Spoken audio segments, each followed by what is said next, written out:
Kessben Sports. Kessben Sports.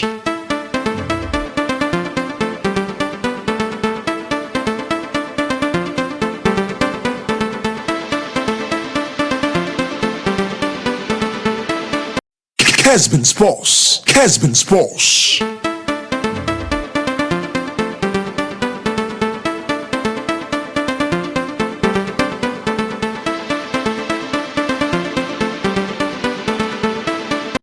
Kessben Sports. Kessben Sports. This is Kessben 93.3 FM, a new wave of excellence in radio. Andy Kem. Yes, sir. I feel uncle. And can't Kessben die. To overcast a quanet and a come. Kessben. And can I die. To overcast a quan on my yini pa. Let's set them up to it. So do transfers. Yeah.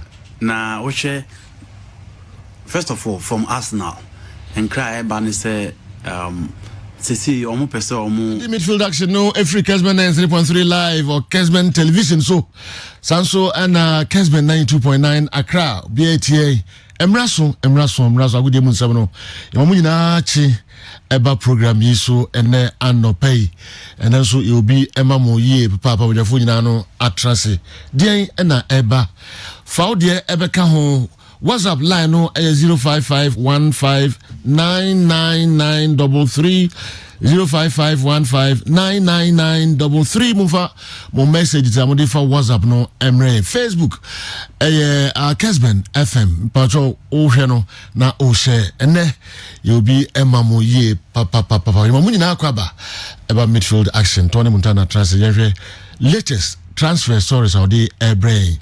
Lukaku, in few hours, about Chelsea player.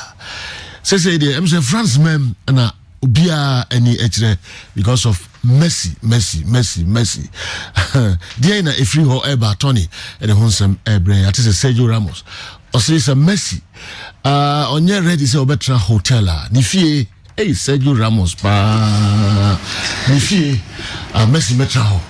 Kopem say Messi nan kasa ni fi be ready na obe move alcohol in some be Manchester United almost third kit omo adora no pay ai and so once some Tony aboba no dey bring baba Africa be dey koso Africa so na fi Ghana member latest stories are ni na wa ha no ye no mo transit kopem say do me no go na Ali Baba Duncan Barry and the breaking news in beto aso tentem amaye Montana de Tony Godfather, congrats.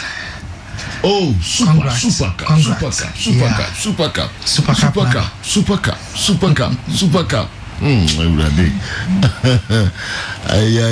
Yeah. But Villarreal. No, mama, congrats. Yeah. Okay. Super Cup. Yo. Mwana na wasamoje. Ayo. But Villarreal have a good chase for them. Oh, come on. Say nka say could you form so. Team waba ko Manchester United. At the trophy because they say we Europe. It is officially score ya bokro mo na nkegi. On not most of them. Oh, almost star players no more pra. And them fa home. Say yes players. Yes, your players no. Wa unim say be make a good account. Aye. Say the Zuma to actually what a silver to me urama. Tony, award winner. If you can't beat them, join them. So just say. Ain't no Chelsea are ready. Ebajimu. Yanko team the more dizzy. Raul Abio, come on, some car. Let's come present you. Yeah, present you 1%. Let me the Chelsea just in a round. Yes, what do you uncle? 2 weeks. Yes, sir. Well, into us in the age now, near summer air cross or uncle for across and Tunyan Johnny. Kessben FM on Facebook, Kessben FM on Facebook, all like here. Now we'll share ammonia and so and Yaquanian so I a part of the show. Abeja 4 and Joe so Ajomaja Kama. Ye Jan was near summer air cross or my mouse and shall say FM Old Trafford and Chebia. My United, I'm releasing on new Jesse and no a Jesse number 3 on my cat kit na enye the crosser. Yentie na yen Adidas new Jesse omo aye edi ama United na Jesse no color no a blue and a yellow kakra and so. Oh, we like shiny, make no mistake. No ifs, buts or maybes. Not allow them. No chance. No, we don't want a break. Got race to make and we're okay with your mistake. We want to be as big as can be. We want things that fit to a T. Bright lights on Tuesday nights. The screaming devils are out. Far and wide, eyes on the prize. No lies, thank you and goodbye. No, we love our name and we're not ashamed of our fame. We're hungry for silver, but we will never be full. We learnt that from the best and someone who told us to never rest. We stay united in the shirts. Take your salt in our stride with pride. Yes, Paul. It's head down and grind. You can count on us, pal. It's no punt. Of course we're glory hunters. What else would we hunt?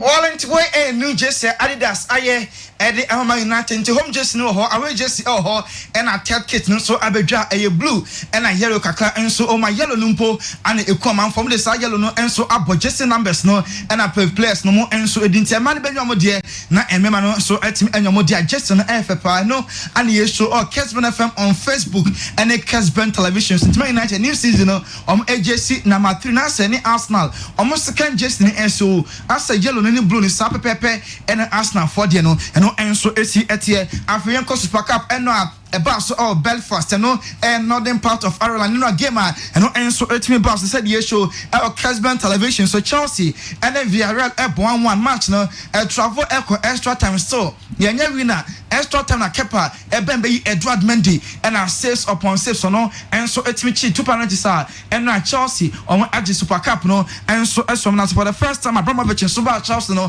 nensa and so etimi akanti Kepa and Ebeno Bano so be won the scammer can have a penalty no ono enso SN no eno ene first penalty players no eboye kai SN de ne pe yehu say am Villarreal for ebe convert omo de and men ekos na Villarreal SN penalty raw abiode no and Kepa etim eche na eno ema Chelsea for enso etim agi Super Cup no esi omo na so na eno bi hwe genu bi no say Chelsea omo akoda bako a e fen say am travel chalupa eno ball panie in fifi ho oye adwuma ni nyina na after the match be sat Thomas Tuchel said now plan bi say akwada de mekolo na sesem se wadwanse no so one de akwada no or count on him say season way obetimi aye adwuma penalty and throughout the preseason no akwada no any opportunities no enso airport yenti ensem a coach at the Emma Chelsea Thomas Tuchel after enra omo win no enso e de atuja.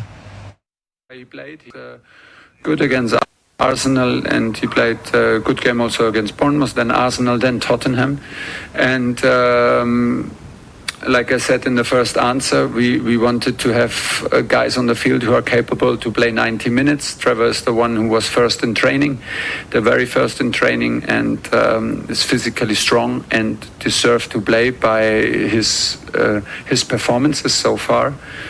Again today, he was very strong. He suffered in some moments.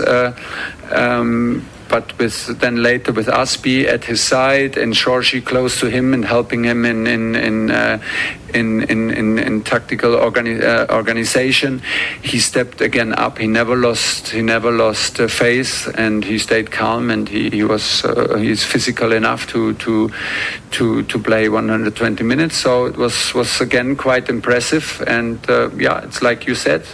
Soccer and airport Trevor Chalu Baba Sakoda no na oye so much impressive and ono and a boy Emma Chelsea Super Cup no enso etimiji enso ediso na so na Joe Cole a former player enso edi Emma Chelsea was and do penalties no na ohwe niema na Kepa oye na purely psycho the man Chelsea and na Kepa use ya title no almost etimi kan tientes ma Joe Cole former Chelsea player kind and the far Kepa.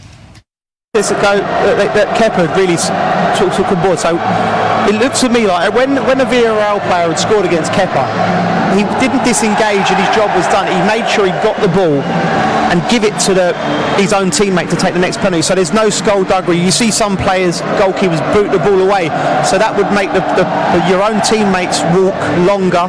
And then when the Villarreal player got the ball, Kepa went to had the ball in his hand, and he's given it to him, overstepped the mark at times and got booked, but he get in their face, maybe delayed it, dropped the ball down, all these little psychological things. And also when Havertz missed the penalty, if you notice, all the Chelsea players as one went and got him and brought him back into the group. You know, just all these little psychological things and the minute details of a penalty shootout. And Kepa was excellent. He was on point with everything.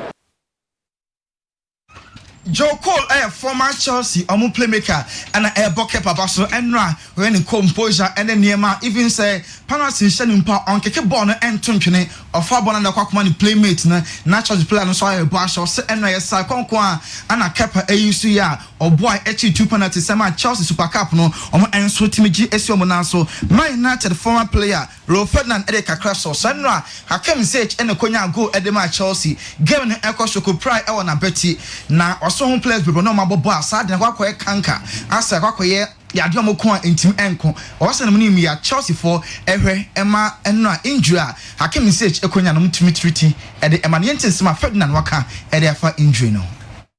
Number of players. I think one of the Silva twins, I think it was Rafa, he done it at Manchester United, and it's an injury that can just happen again. Yeah. Again, and no matter what rehab you do, you can be diligent with your rehab, but it can still be a weakness when you go out there and play. But he'll have to do his rehab and protect himself. Ferdinand and no sorry happening when me also come see Ekoye. Now back come not an inter 4 bar could be an mobile, you know. A Fabio and after Rafael, and as a Rafael day, not or such an injury to injury. As some Konya, also money and rehab no Chelsea for a year. Emma comes so a year dear, nothing injury, so it's him a coconafo on Johnny Baller or no and so able. Yanko Chelsea players and no social media no, not just any easy class. Yanko Caesar as pre quarter tanko and every match. And will post your picture. Not just a kitchen trophy and some plan so edit to draw and I'm Super Cup winners. Great way to start the new season. Chelsea Football Club and no any messages is as Pro Quarter Tanko captain Eddie Emma Chelsea and no revenge in a bar ya. Obeja trophy no so airborne mountain and so abaso Tammy Abraham Eddie be free Chelsea or Koroma de and no or no and so etna bench on your medal. Now another one any picture or post you any tagger or no and so edit well. Edward Mendy Chelsea goalkeeper penalties no before say and time in probation extra time no Kepa Ebelino after the game and also picture posted on social media and yeah not as Otiho and a Super Cup trophy listening in chair and offensive Chelsea fans no now the message no a new title coming home thanks to a great teamwork. Congrats Kepa, you helped us to win this final. We a messenger Edward Mendy Chelsea goalkeeper no and so at the buy Messi Mount no they very simple or say thank you Belfast not just Northern Ireland for and she said the Messi Mount so ebomo and so about so Antonio Rudiger and so about social media. Now the message no not just a crowd or also there's no better way to start the new season with another European silverware. No kita trophy na as the obepeja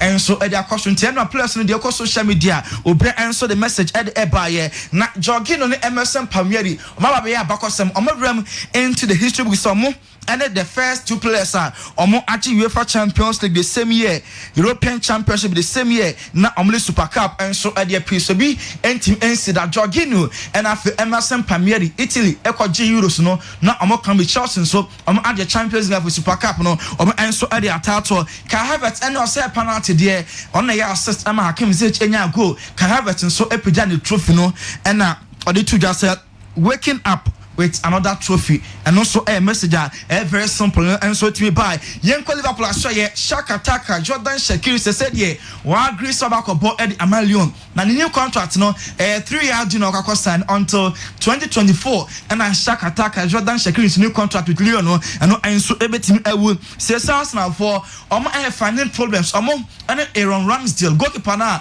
or call boy England or Euros no when you be under there now so far from reaching agreement goalkeeper for now on the Arsenal for enya agree and so now player di ensom a day oko Sassuolo am player friend say Manuel Lucatelli dieba enso and say am say teams now do epe Arsenal for say so pull out Majuwe for and elidi so mo ensa enso ebetimi akasa play na Sergio Piers Morgan ono I am Centroni na nka so de aba bontena as anodin kakra or said ye okwa Paris Saint-Germain omo ewo Neymar ewo Messi ewo Kylian Mbappe Samson once upon a time ko Barca na omo Rivaldo Ronaldinho and Ronaldo. So the best ever trio happen will be as a football, and so I invincible no Arsenal players Miensano, Robert Perez, Thierry Henry, Nafe Dennis Beckham, South 3 there. Now I'm not doing extra attacking through behind South 3 year. Mabomudin, over Team Domo, I compare Messi, Neymar, and Mbappe, and I South 3 way. Now I'm a better action Rivaldo, Ronaldinho, and Ronaldo, and now Pierre Mark and so on also added to that. And so I don't know, Fabregas, see or not, deal can't add Messi and down for power. Nenso French League and your Farmers League and your Fosa. It's Messi Barbanon on Shani Sapomutional League. No, Himu and so Eden Ramos Obekai on the Messi na on 1 10 and Yakrano Mumienu Bakubama Bas Bako Ebo Edma Madrid. No, na Omo Ayakra for passes said ye a teammate Ramos Eka actually Messi say some person Obetna Hotel na Opifiat Namudia. The feeling available into no any feeling Ebema Messi no Mienu and so at me Ashewe any message Ramos and so Eddie Abasadio once upon a time omo ya cra 4 power se say the omo ya down 4 power it's me feel all right why not available I want your picture now if you say yes university share ni pebia no and papa oni bebia be sen share ni bio I think some message na no be share and then delay yeah na wonu da be say bia so mfa so wiase the bia o kasa asem ne pa bia so bia hey ko fo mi nti menye ni pa high dako nombe hian yes Sade na dane kwa Mickey general ya mi adumi hu ye na nso e na mi hu e wo pakio ai so me dey mi wo pakio no paki gina animo mate no paki ya yesem kire me you tu no kire me mi se die ne mada musa se ma ha we David me ko o je ni mo na se ya Mr. Yossi yeah opo wase mo oh yes opo wase bia ai and you knows it ai okay my aim share the by now won some day also yes we are so bien no hu ni asem adom malakio mr ebidos chwe o kra asem ho obi ade asem me de telu de tu a o de le se asem ana you go adom malakio mr e dwa wonum a etu malaria eboawo esanso ema ebreko body weakness and also call edemau and until so nom adom malakio mixture. Apart from no, yes also the adom natural tonic aba. One adom natural tonica. Obia wonuma to ontimindidi. Obia uwo umoja swati. Adom natural tonic and a wasa wonum. Adom WNG capsules and mixture. A bois STD. And pomo goodium ye bia when ye biano. Numbi nentuasia mau. Adom complex ewo ho. A bois mo bia when shede nwadi ye. Tuasia de mau. And adom ko ointment ewo jaso koko edronunu we ndo dependable herbal father roma ana wo mde abedwaso ultimate fashion furniture city eye bia ton intade ne mpaboa wo pentade ato open mpaboa ato ultimate ana wosoko open furniture eye ultimate onase office nyama na apabiato ultimate ana wosoko yabadum yani precision one about no edi nhwenimu Suzy Herbal Center wo mde sibi malaki aba malaria fever draw, typhoid fever draw, general body pains, high body temperature. Ni na so benya Suzy Herbal Center sibi malakiono obetimi anum ebim. Adonkom original hand sanitizer papa ekum virus bia odon sako kebiano ebi ye flo dia mawa adonkom original hand sanitizer and the whistle you see ebekum no ede amount Suzy Herbal Center woman the CB men capsules aba eboama bema utimi junso ye obi a junso moja wom ojunso a wote yawo CB men capsules and the whistle you see CB women capsules e wodwaso waba besia wase okikawo wo ye sex a wonte de wote yawo CB women capsules ebe solve problem na ma CB soap enso ho pedicure manicure and a woya CB soap and also you see little soft drink at the palm use little soft drink be wedding engagement parties any gathering bia obetime yisu little soft drink ewo hom we de ko bia bia ebetimi anumbi soft drink there and one little soft drink your orange your apple your fresh cola and your pineapple and so water no ma shene so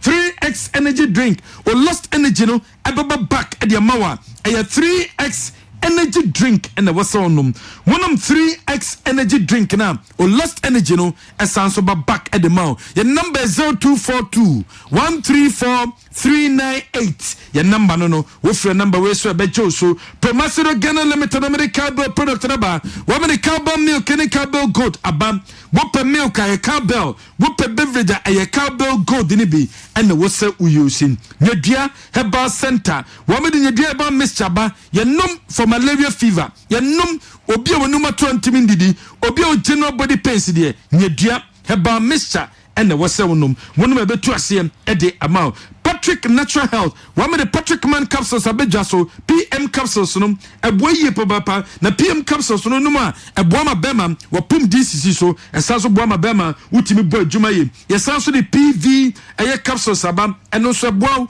boba timinom bema timinom wonuma ebema blood etima circulate ye enso e de amount Ronaldo Virginia na da romanti and ye be charge ye charge ne ai okay wana na ibusa so musa atorana so wa share virgin da awana na so bebusa na nya obi ibusa no wan kasa no wa share da say we start abrabona de we empekura sa ti do be share bia ne ade na umbe virgin o se na umbe virgin ebreu brebe o se breu brebe o to crazy na pessoa tia disse so bebreza so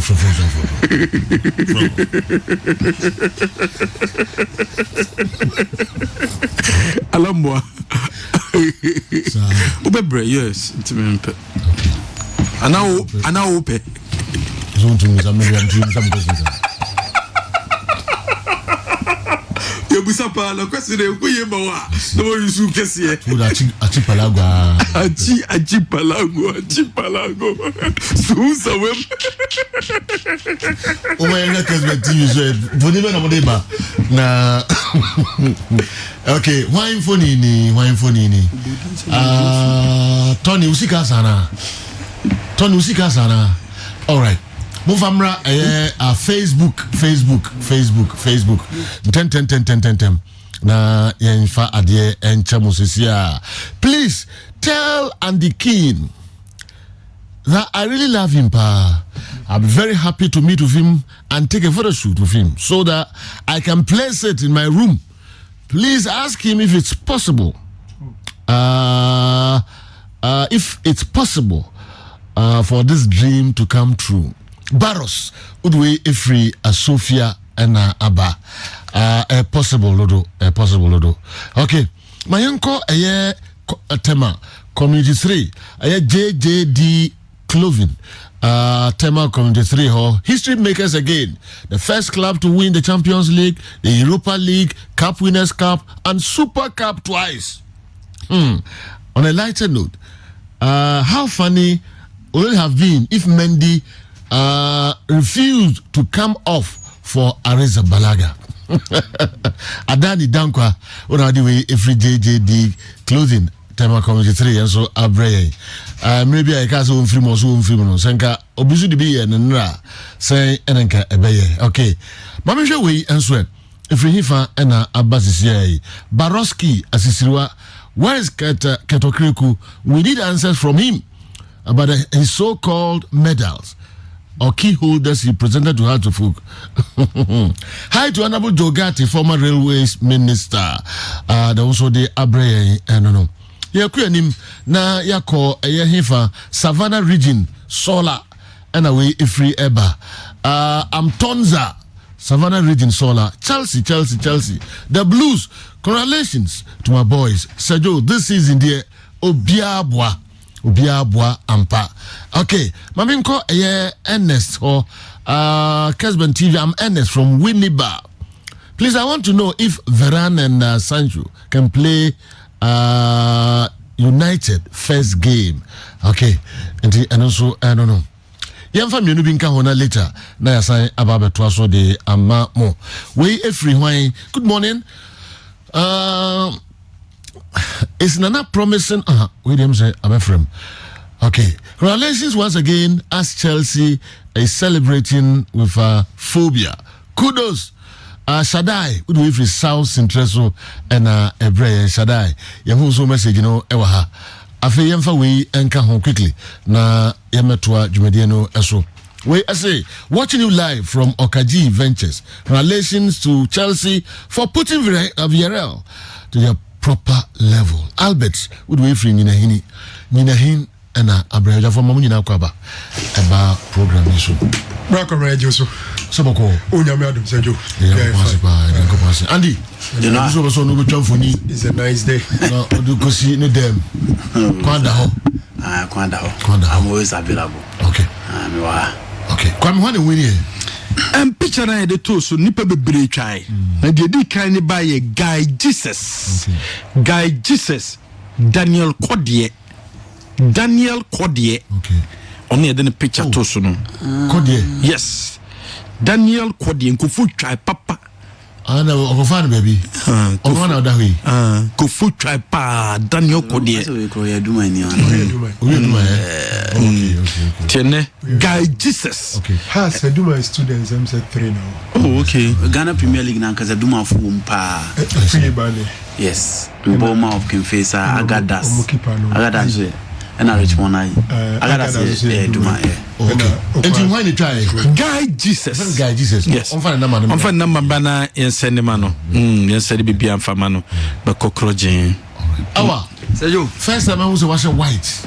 Me na me hu ya na. Ebia me share na che. Bia ada wanya bia na. Wanya virgin bi. It was a fita na mpabo a fita ba bia a fita. You mama Masru. Is it not possible? It's possible. So you are still searching. It's possible. Okay. It won't want my busom so you are virgin now. So you will be one digit. What did you get busan say we are virgin? Say no see a part of the requirement. And you busa who busa? So a virgin. Part of. Okay, so there be I will say Kayo. Shegobi. Yami echina. Carry on. Obebre papa. Obana feel me who I feel me who say our target na achievable. Sa. Safe ya kra sebi. Na bia wa na intimidru. Aso ndo bro wa so. Na make. Ebe ofia here so me ni nieme yi. We say almost all you know wa be kika ni na umiti. Ono so you Muslim. Oh, say Muslim. Maybe we'll resource our okay. And the game. But say you don't come so how so are you so eager to get it immediately, Anna? Not say as time goes on. No immediate. When you so eager. No immediate. Okay. Come can say be a bear with think how pen and okay, as still. Andy, you know, and Hefa. Chelsea. Chelsea, you know, I'm the Sunday. Yeah. What do you want to do this one? Yes. The wrong. Their mom's on fun. Say Villarreal, you buy Rabriwajo. Uzi. Villarreal. Aye. Say you buy Rabriwajo. Oh. So kwabia we fasa obeshen bia no ese o faso de say you better say me can do and no na this some place ni be pre proud come o hang and rupa na ti Europa no ye kwa me faso obeshen no and me can say on place ni pre proud o ha say can rupa na tissue out cra come we be simple hey Villarreal ni nyam Champions League final that time form na kitom rank asem to can say ye kwa ko fa simple they can say ye kwa ko di trophy simple. Say near what kepanke you move. Okay. UEFA Super Cup Wednesday. Chelsea versus Villarreal. We just never going to also no. There you are going to do more Facebook ne ya mo live no. Mo here no more here end match no. Bruno Fernandes, Harry Maguire, Paul Pogba, Kevin De Bruyne, David De Gea, Riyad Mahrez. Cavani na tino wa Food in the world. Ana food in. Tell David me do my honest any catch we. UEFA Super Cup Wednesday Chelsea versus Villarreal, 8 p.m. 7. Okay. Also, United fans, come and watch how to play Villarreal. No, but you're good. You know,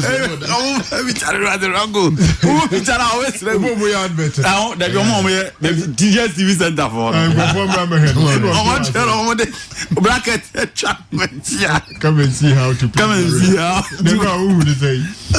The bottom line is second half. Yes. Trophy. In a cup match, you play to win. And he said, "You, Beckham."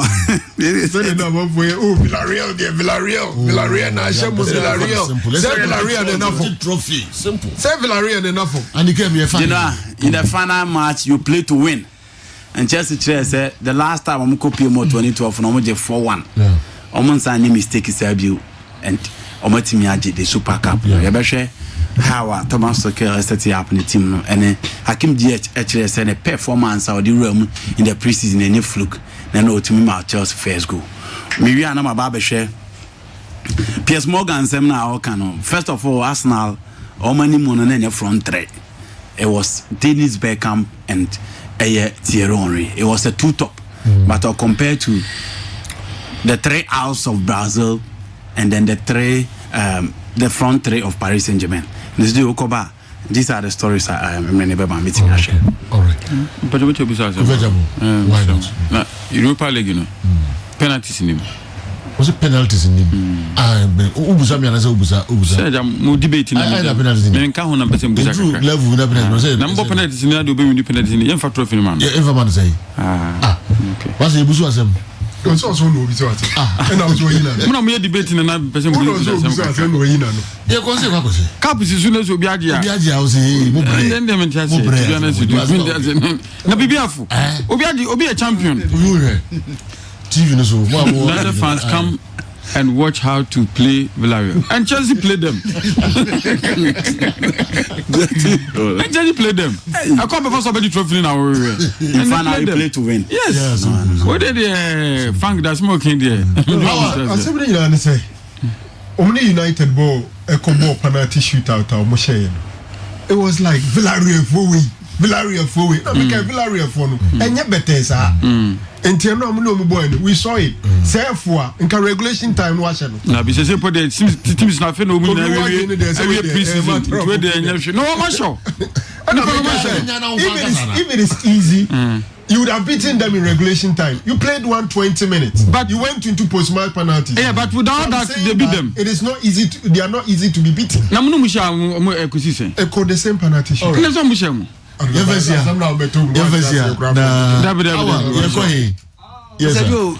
now set $2 million for Percy Muzitau. Or make it, yeah. Wow. Or make it switch from Brighton and Hove to Nadia Lali. Who's already last week? Ebe told just a picture say obe signing South African player, but no speculation say Bubu DB. So it has been settled, and he's joining them for 2 years with an option to add another year of contract. Ebe Kosu. So I settled and said you $2 million. Wow. 120 billion. African team are cover player free England $2 million. Women about Club World Cup. Some couple Club World Cup. Yes. Until a child level on Moko, and normal we had to be able to participate in the Club World Cup. And the investment are down the years now, and then the the expenditure $2 million for one player. One player, and then this is an African team buying from Europe. And every day, all the computer money is given back to the community. Why Juma? I mean, on 20, and Arabs na befano wants to give something to South Africa for a cover. Also, cannot back to staff from South Africa for no cover pesi so Edenaba. At least what Tony is trying to show something. But the figures around, except the pyramids, players. It tells you the gulf of different, the gulf, the gap between any how about player $50,000, sir. I'm not dominating you. Yeah, sir. Sergio, apart from that, a player he's a Namibian.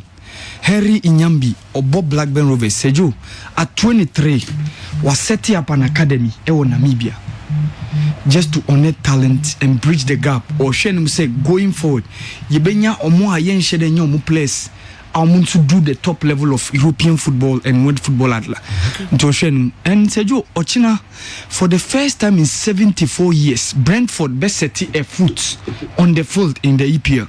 Mashemu the last time players on ball the 1946-47 season Sejo only nipa bakopene alive Biako yeah, 1920 he's still alive. He's a Scottish. The name so Ochina umbeti medina ba park no so. Which team does Andy support in Europe? Kinaru Hot Sauce Ventures.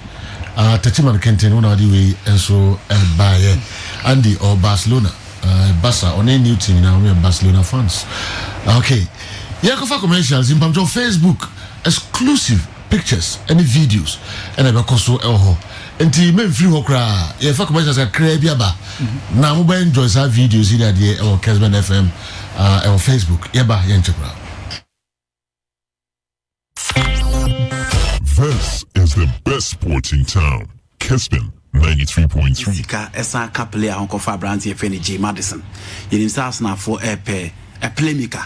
And last season Odegaard na at the point of body mom was still omu who pussy Odegaard beba.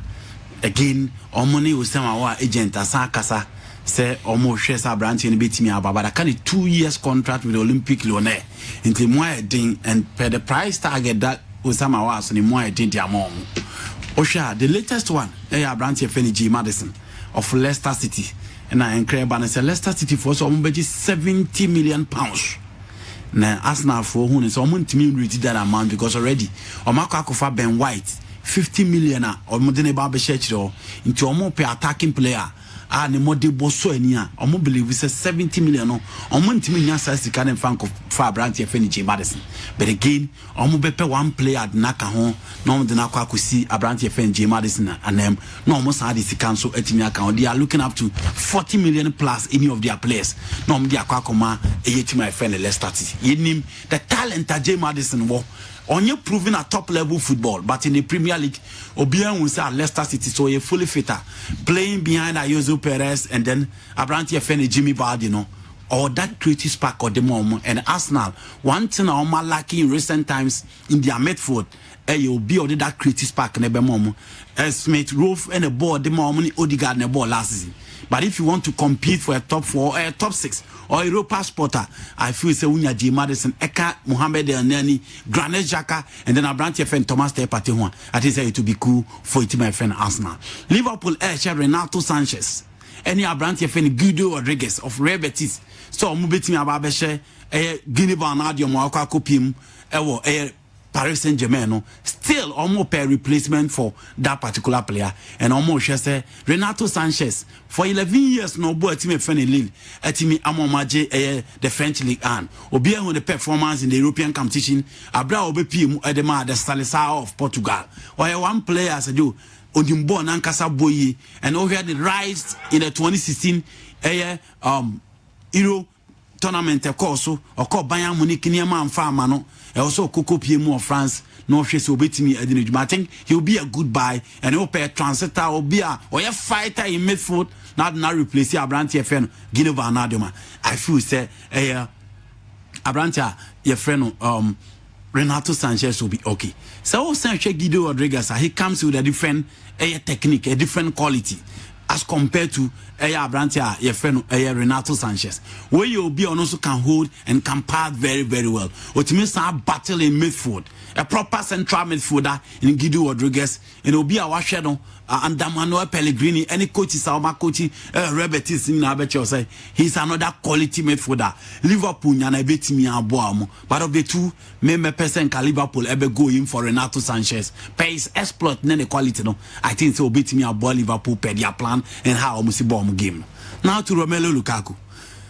Papa FN Giuseppe Beppe Murata, or known as the sporting director for Team FN Inter Milan, as a bonus so say Romelu Lukaku eba BP more Chelsea. Simeone Inzaghi, and so a coach for Inter Milan. Sergio, on also send a bonus so say Romelu Lukaku a free ho, aquaco pim, a wutima, your friend a Chelsea. na Sergio wohwe Inter Milan omo plan na enra omo kobo team e friend Atlanta pnum so omo pa branch e friend Duvan Zapata se omo hwe omo team na omo build na with their 3-back system obi obetimi abu omo to maintain the shape now but this system not so well because from the technical side coach IFN Antonio Conte na and the Inter for the they will need a coach that will keep the plan, that will keep the shape in the Italian football now. Coach all his days at Lazio one maintaining the 3-back system now a coach IFN Simeone Inzaghi only so much successful but in recent times he himself Claudio Lotito Pompi so much and Lazio than the days of Pavel Nedved, the days of Marcelo Salas, the days of Christian Bobo Vieri, and the days of Alessandro Nesta and Joan Sebastian Veron. Lazio enti Serbio into Claudio Lotito first can shame baby. And again, Yenimsan and some one maintaining certain players. Nancy yet said Joaquin Korea aircraft vaccine, a basin and tertiary. Yet is Sergi Milinkovic Savage, the MSC. And again, Otimi Jan coach Mawakakofa, a coach I friend Mauricio Sarri. It is Simeone Inzaghi, per the plan and per the system, and until Inter Milan Kofan. Now, Romelu Lukaku na the main man, and coach Nibili we says I do.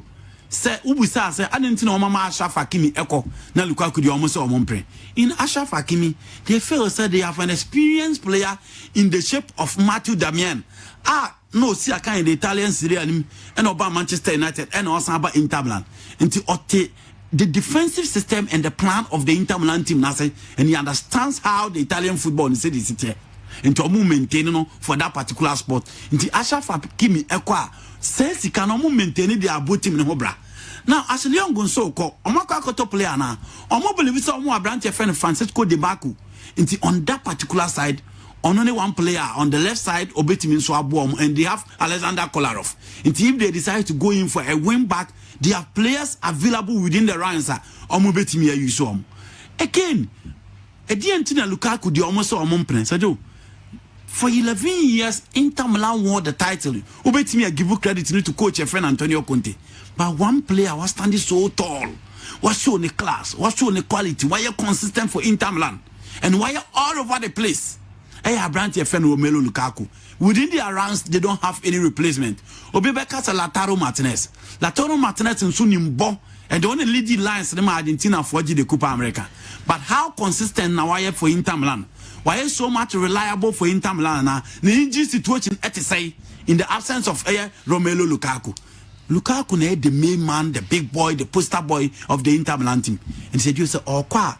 E umuso mu dia gu akwam so mo pa brantia ye fe ne Gianluca Samaka of AS Sassuolo almost say omo pa brantia fe Dusan Vlahovic of team I fe Fiorentina ama Fiorentina reject bid no almost akwa team fe Roma pnum so mo pa brantia fe Edin Dzeko Roma for so mum fi omo and medical kasa omo ne abrantia fe Duvan Zapata so e kasa from Atlanta be je ni mu ana and also ne ade ayehwe se ebetimi asi for Gianpiero Gasperini and then the mountain but things have been so difficult for Inter Milan. Intisedo Lukaku is one player almost in replacement through their ranks and Cristiano Ronaldo ebeji the caponeri na ye the best player bema Lukaku in the Italian Serie A no be Lukaku drew at this particular level. Check his performance for the Red Devils of Belgium in the European Championship. Watchesa he's a top class player now and team be from you feel the hole within the rank. Do before team no and check the form of Cristiano Ronaldo and Federico Chiesa at the Euros almost had the room in the Italian Serie A after almost several years at this time team yandi Omaka farmers Milelo Allegri Denaba almost expect to say on only one coach per coach is Omaka Ninano on the trusted coach apart from Jose Mourinho in the Serie A obey me trust no and to Juve gradually per their recruitment and players in the level no they are gradually coming back and Inter Milan believe we say some Lukaku things will be so tough for them. So Mubeti are competing in the Italian Serie A and even in the Champions League. One coach Conte Hakimi yes. Lukaku yes. Defending champion. Yes. Into a mob team no bubuna pre.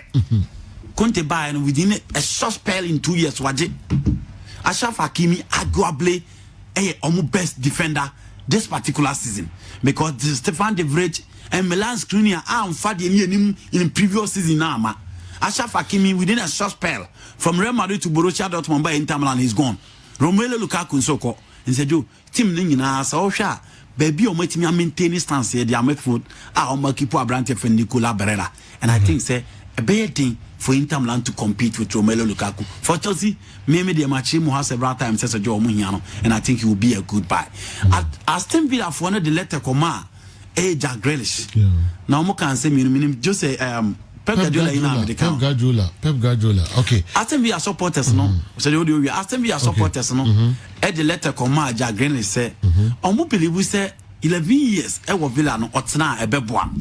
Eni kwa so come Manchester City because e hode okwa squad player on fa anything exception and Kokan City team na ho.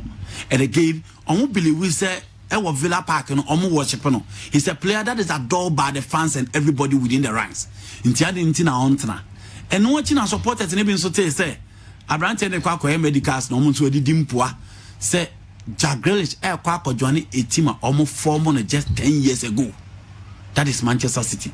Now omo Aston Villa for no omo say omo a big club than Manchester City. Intiade intina Jack Grealish a bigger club akwa join a smaller club.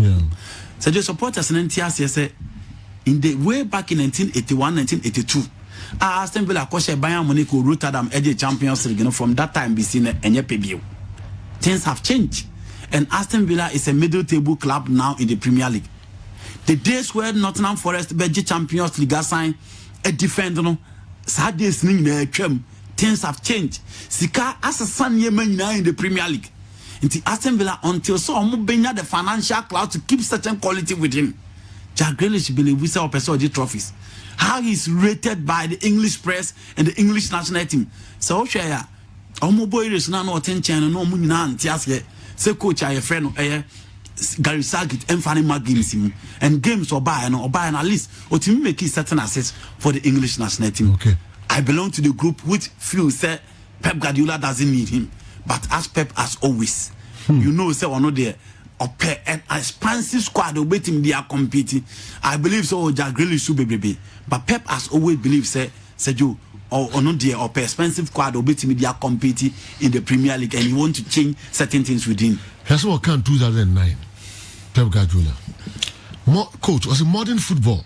Sometimes makes me sad. Nowadays there can be more focus, on.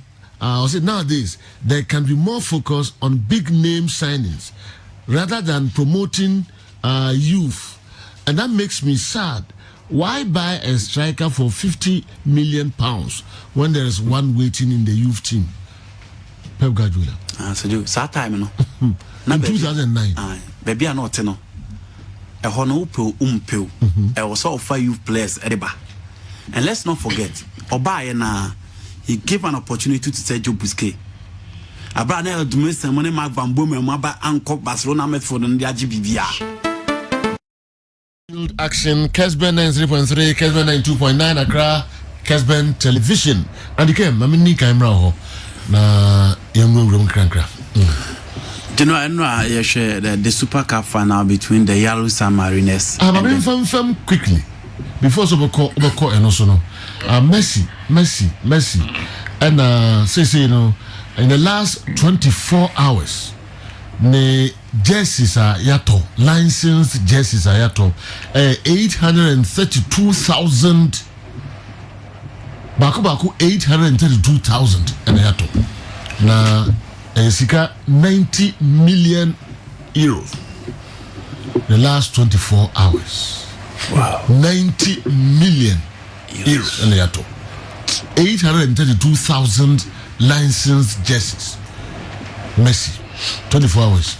It tells but it tells you say football no support and you momuko stadium de bia no na canton so no be bombe tueska because I park the plan capacity ne say the all kind it is Kumasi stadium ayema sa 20 times. So you see, for instance, case Kotokolis ni atwa means omo goes beyond omo stadium we Kotoko match. So Kumasi stadium ayema appear so sa 20 times. Just you do want to go for do maton. 832,000. Yes. Could stadium na ayema sa 20 times. Imagine all of them if they want to watch a game. You see it, and then the impact of product or the bebano. Yeah, actually, we beginning no. Now, if that one is equivalent to 90 million euro, imagine investment. Why no? It's going to onyambo bolo. I'm a winya the aspect of. So no, I kept a bechi penalty. Most matu 72 million mateka. Penalty obechi ya munya most mateka. And yes, aha. Timesi nyambo bolo. We in chen there. Nti first your friend Fufruwa. Most watch your child there. They are good channel. Say piegu your friend Fufruwa. We Fufruwa ni bi ni we say. Now, oh yeah, what can say there? Man from bad dream say. Sikano call. Send it to Saskano. I for there 90 million. No. Normally it depends. It depends on. No, it depends on agreement or. It depends on agreement or. Okay. Obia agreement ni sometimes it differ. I remember at Ashanti Gold, I signed an agreement. Uncle for no supply jerseys and then tracksuit no normal. And then almost quantity of jersey at the bar. Quantity of jersey no more deba no. Ours they say overton jersey no. Or you also percentage commission also to do not beton the bachelor year, but the ocean did the amount for free on Sakeno because a burden a sports entity nisa. But to call a crackamu hona, Mutimisani agreement. The Bamao equipment say cry produce product say my waton will shop. Beyond that, my a friend global license or worldwide license. It no number produce shit to be atom baby omu pebia omu license. Untimu so mu omunya sen because omu do dia unyama. Ya supply kit or beshe. Ya supply the obeton or sports shop. Also omu so the global license. Into Mako China, Asia, ho baby. No so oma ye shops no huni nyina omu license the year. Ebi also so on agreement to supply say mount. Kit out here be your supply mount. And yeah, all over the world. Dombeton biano, or commissioner Baji was so. They buy shop at a defined rate. Maybe at the bar shop on a baby £30. Oh no ton shop one no monument no. Maybe a ton £65. The that's no there. And sign a normal account, your board numbers, your board logo. Yebo bidiye go chire yebo na akwa kodu bi 100 nyina na ya so it differs from club to club on kind of agreement to crowd. This money as we speak now anything of the license ever show so those are the licensed ones maybe sales directly from the club so it could end up say be any eco club no or percentage of it eco club no. But on the mention, so it depends on agreement. PAG for any case supplies. A woman the Wescani Cody, I generate 90 million euro. That's the point. There's in 24 hours, a branch and a jerseys are at 832,000 and 90 million euros. And wonderful. Andy, now we're super cup. Okay. We must say your capacity of 47,929. That is their capacity. 47,000. Yes. So we find 19 times. Yes. And so by my bro 19 times. We find stadium na ya 19 that is PAG for you. Yeah. Yanko. So you know any a short term stock team no and how he will set up any MOBC room na madika kasa first of all. So here Chelsea or Manchester competition so mo come back na ni ya almost second time na also mo nsaka. Into the UEFA Champions League after knocking the door for years. No more sunny players, Asani. Omodu Lusniski against my friend Manchester United, John Terry Koteche. Emma Omulusu on penalties. At that time, Manchester United team winning the Champions League. Almost about a second time in the final against Bayern Munich at their own backyard. The Allianz Arena. No. Chelsea put in a fight. No more decided say on that particular day and for the second time running there was no way on being defeated. We competition no and I say both fan and we no na Chelsea ashe Bayern Munich on penalties asanje. Let's not forget say Europa Cup the onwura mu na no de Benfica for to omo dabre and omo G and the second time they won it. Omo Kakobo Super Cup no omo ball with a team my friend Atletico Madrid in 2012. And so here Atletico Madrid squad no any players and Chelsea were playing the final against Bayern Munich. Omo quality nyina, but omo ball against my friend Atletico Madrid. No manya quality nyina no be your Chelsea beating IBB. But on that day, the El Tigre, rather more Fakao Garcia ball boy or hat-trick and a young Merenda de Bakuka and then 44 goals and Atletico Madrid HDT at my friend Chelsea. And it was the second time and Chelsea SN Super Cup. after winning the Champions League. Until now, you say Chelsea bet me a share, and now the team a friend Villarreal. Do you Manchester United? No, or bet me a also another upset in that particular game.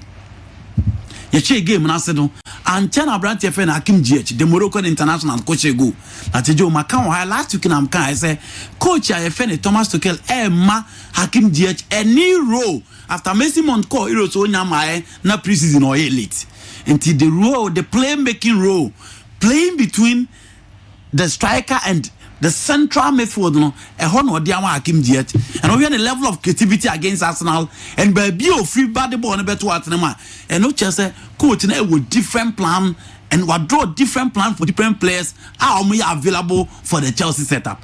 So here I was starting up in the three back now. Be a Chelsea Trevor Chaluba. Abranti efe de Kezuma ni Rudiger no omo boy in the absence of Cesar Azpilicueta later no bem Thiago Silva wa and Christensen na later no bem in the absence of the first two choice center backs or omo boy with a three back na onya only a constant figure in Rudiger no still omo timi make sure say the form of Gerard Moreno 23 goals last season 7 goals in the Europa Cup and ultimate boy at the Villarreal edge into a one player in last season the best this season or form yepa. But again, had you ever acquired who you say a problem for the Chelsea defense? And they say in all the preseason games, playing against Bournemouth, against Arsenal, against Tottenham Hotspur, and said you any game on boy or consider. Until I was the coach of Thomas Tuchel, maybe the players are available until I consider. But it is one thing I also make sure say the defense will be watertight, it will be compact, it will be solid, no but prevent the opponent from scoring. And when the bet me Abu must stay in the league, everything must compete in the league. So I can judge at the man in the second half. And your son whom said Thomas Tuchel, the team said was in a free hand last this time coach is not here. It is also Villarreal for now. They came with a passing game, just trying to dominate play. And now, Mr. Bayer say in the absence of Abranti Afeno, Danny Perejo, no, Trengaros Muntiminia Sergio in Medford. But he makes sure say Alberto Morundo, any Pizzo will stop that runs at Chelsea through the lines. No, Matimia dominating me for play. No, in terms of possessive wise, Yentel say Chelsea under Thomas Tuchel so Bono possessive games are teams at our dominating, not even against Manchester City, not even against the likes of Arsenal, Liverpool, and Manchester United. But again, and Villarreal for now control in the second half, and no Emma Chelsea as so far. Timo Werner, same old story, just trying to act as a decoy, creating space for air, Abranti FN can't have it. But Sergio, it's a Chelsea person Omoji Premier League, in the presence of Lukaku, Omubu Jumai up front, they need to be very, very clinical because Lukaku and only idea Omobe performing. Sergio, it was all good for Thomas Tuchel and all good for Chelsea. So my team are crown, Champions League, they are the best team in the world now. Until see a best started the next Champions League, even your team for Chelsea all over the place. And anyone want to say almost a crown a Champions League with a Super Cup. Thomas Tuchel say now nya data. Nkro for the video analyst for the man the data say it drew penalty kick na I was say Kepa and a Babedem because Kepa is better than Edouard Mendy when it comes to stopping a spot kicks. And Oba and said, "Oh here, save me now here na." Bibia said data almost demand no. It wasn't a fluke. A idea say Kepa deserve so bem. And no checking the confidence, the positional sense, the timing and the decision and the movement on the line. Nature say Kepa when it comes to penalty kick said you or exceptional and he's an aspect and anyone so mutimi a Super Cup. Piers Morgan say ana Trevor Chalobah solid said you solid. Performance or the man say preseason in our boss but when you game and a big Gerard Moreno mono said you be a real any new baby because of the team that they play for. But scoring 23 goals in the Spanish La Liga, scoring 7 goals in the Europa Cup, so a striker and what they were saying. A young guy now Obabeshe a defense of Kezuma and then Rudiger. He's not playing with Thiago Silva or Cesar Azpilicueta. And Wakasa is playing with high level defenders. I almost man that enough confidence to play. This Kezuma and Nebo as a Joe so a suspect. But again, the confidence of the boy and the timing, he was solid. And at any point in time, now on Sheva on the field of play. Now Chelsea were part of the Thomas Tuchel team. And so be any know about here. or because why part of the construction from the very first day until you give it to Thomas Tuchel.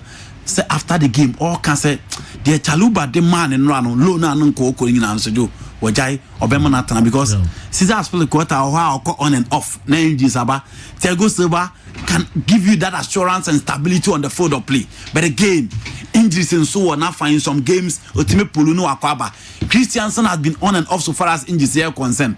Kazuma any a constant figure at the back and no more just say Ombeko Akofa Julius Konde but we must say quiet.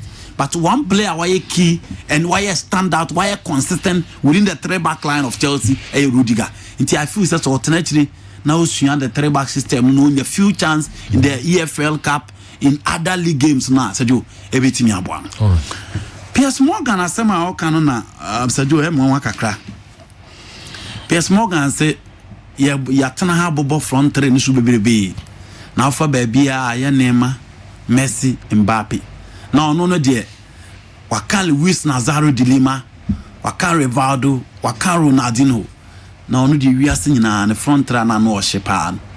Dennis Beckham, Thierry Henry, and Robert Pires. Okay. Arsenal team now, I am invincible, no, can't watch them.